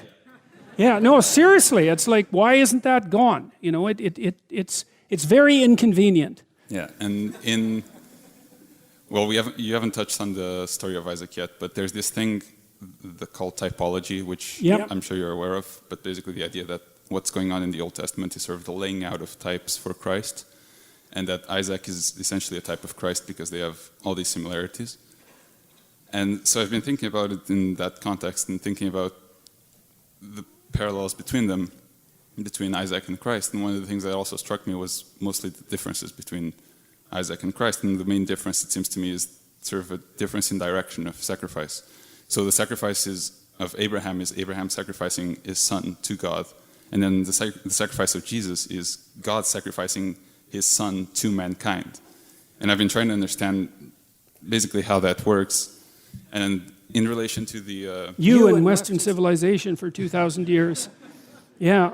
Well, there is these transformations of sacrifice, right? That continue. So the next thing that happens in these stories is that the circumcision starts to come in as a sacrifice, and it seems to be something like the beginnings of replacement for sacrifice of animals. It's, you know, there's this psychologization of sacrifice. So first it's pure external and acted out, and then it becomes something that's more conceptual. Like it becomes embodied in the form of the circumcision, and then it becomes more conceptual. And that conceptual transformation keeps occurring. And it seems to, well, it culminates to some degree in this idea of the sacrifice of Christ, who's God sacrificing his son to mankind, but the sacrifice is much more complex than that, right? It's also Christ sacrificing himself to God. And I think that the issue there is something like, well, let's say you're supposed to offer up the best that you have to God. That's the sacrifice. That's what happens with the high-quality animals that Abel sacrifices. Okay, but there's something better than the best that you own. Well, what's that? Well, part of it might be, well, the relationships you have with people. Are you willing to sacrifice them to pursue the highest good? Well, then are you willing to sacrifice yourself or your son? Like your son might be That's a tough one. I can understand the idea of sacrificing yourself better. I'm still wrestling with this story of Isaiah, obviously, because that's such a complicated story, and I do think it's reasonable to think about it as a form of foreshadowing, at least the way the Bible is set up. Of course, people who aren't Christian wouldn't agree with that, but that's fine. The idea that you would offer yourself as a sacrifice to God, that seems to me to follow quite logically, because, well, obviously you have nothing greater to give than the best of yourself, right? So you sacrifice yourself to the highest good, and that's part of the way in which humanity is redeemed. That makes sense to me. That just seems like, for me, that's a pretty straightforward psychological truth. The son issue, that's a lot tougher thing to wrestle with, because one of the things I was thinking with what Jesus says on the cross is that one of the interpretations of that is basically that Jesus in that moment is human. Basically, is not right. Divine. It's just Jesus, the human. Right. But that always kind of felt a little bit like avoiding the question to me, because you can't just posit something like the Trinity and then say, oh, but in this moment that doesn't go, right? That doesn't count. So, but if we think about it in that way of like the difference in the direction of sacrifice, and it seems to me that in the sacrifice, whoever is making the sacrifice sort of aims toward something. So Abraham is sort of reaching for the divine when he's going to sacrifice his son. And so that would mean maybe God is reaching toward the human. And so that would make some sense of that interpretation that Christ is only human in that moment, right? That it's the sacrifice is accomplished and the reaching down is accomplished. But I'm still left to the question, what do I make of that? Because that's one interesting interpretation. I mean, it's useful to have a problem like that because it gives you something to think about, right, and something to study further. And it's a major problem. I mean, the whole issue of, well, we could say, well, what's the relationship between the divine and the human, which is obviously brought to the forefront in the idea of Christ, right? But it's a personal issue because part of the issue is what's the relationship between you as a finite entity and the transcendent infinity that surrounds you. Well, there's some relationship because here you are and the transcendent infinity around you exists. So there's a relationship. The question is, what is the relationship? And we don't know that. And it's dramatized in that story. And so, I mean, partly the reason that there's so much conflict and confusion in that story is because it's trying to bring opposing things together, right? How can something be God and man at the same time? It's just like the genie, which is the root word of genius, by the way. The genie is this incredibly powerful force that can grant wishes, right? But it's constrained in this tiny little space. There's an intimation there that for something to be real, it has to straddle the divide between the finite and the infinite. And that's what human beings do, I think, to some degree. And that's dramatized in that story, but it doesn't mean that we understand it. I mean, you know that sometimes you're going to feel that way when you're called upon to make a sacrifice. You're going to feel that you've been betrayed by everything. And I mean, the story's set up that way, right? Christ is betrayed by tyranny. He's betrayed by his best friends. He's betrayed by his mortality. Like, it's an archetypal story and he's innocent. So the story can't be any worse. That's why it's archetypal. And I mean, the story says to some degree that under such conditions, even God himself would have doubts. It's something like that. And that's a powerful idea. It's a very powerful idea. So that's the best I can make out of that for now.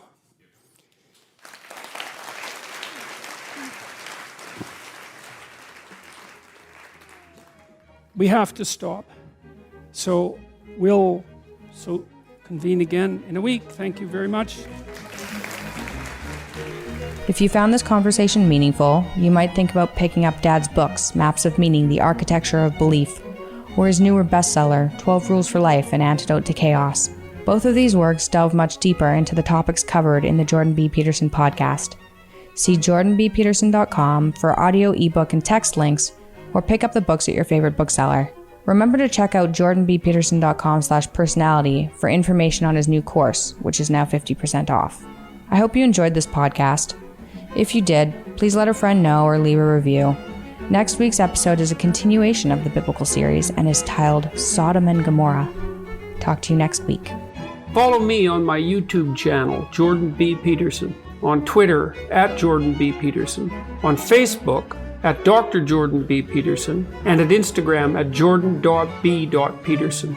Details on this show, access to my blog, information about my tour dates and other events, and my list of recommended books can be found on my website, jordanbpeterson.com. My online writing programs, designed to help people straighten out their pasts, understand themselves in the present, and develop a sophisticated vision and strategy for the future, can be found at selfauthoring.com. That's selfauthoring.com.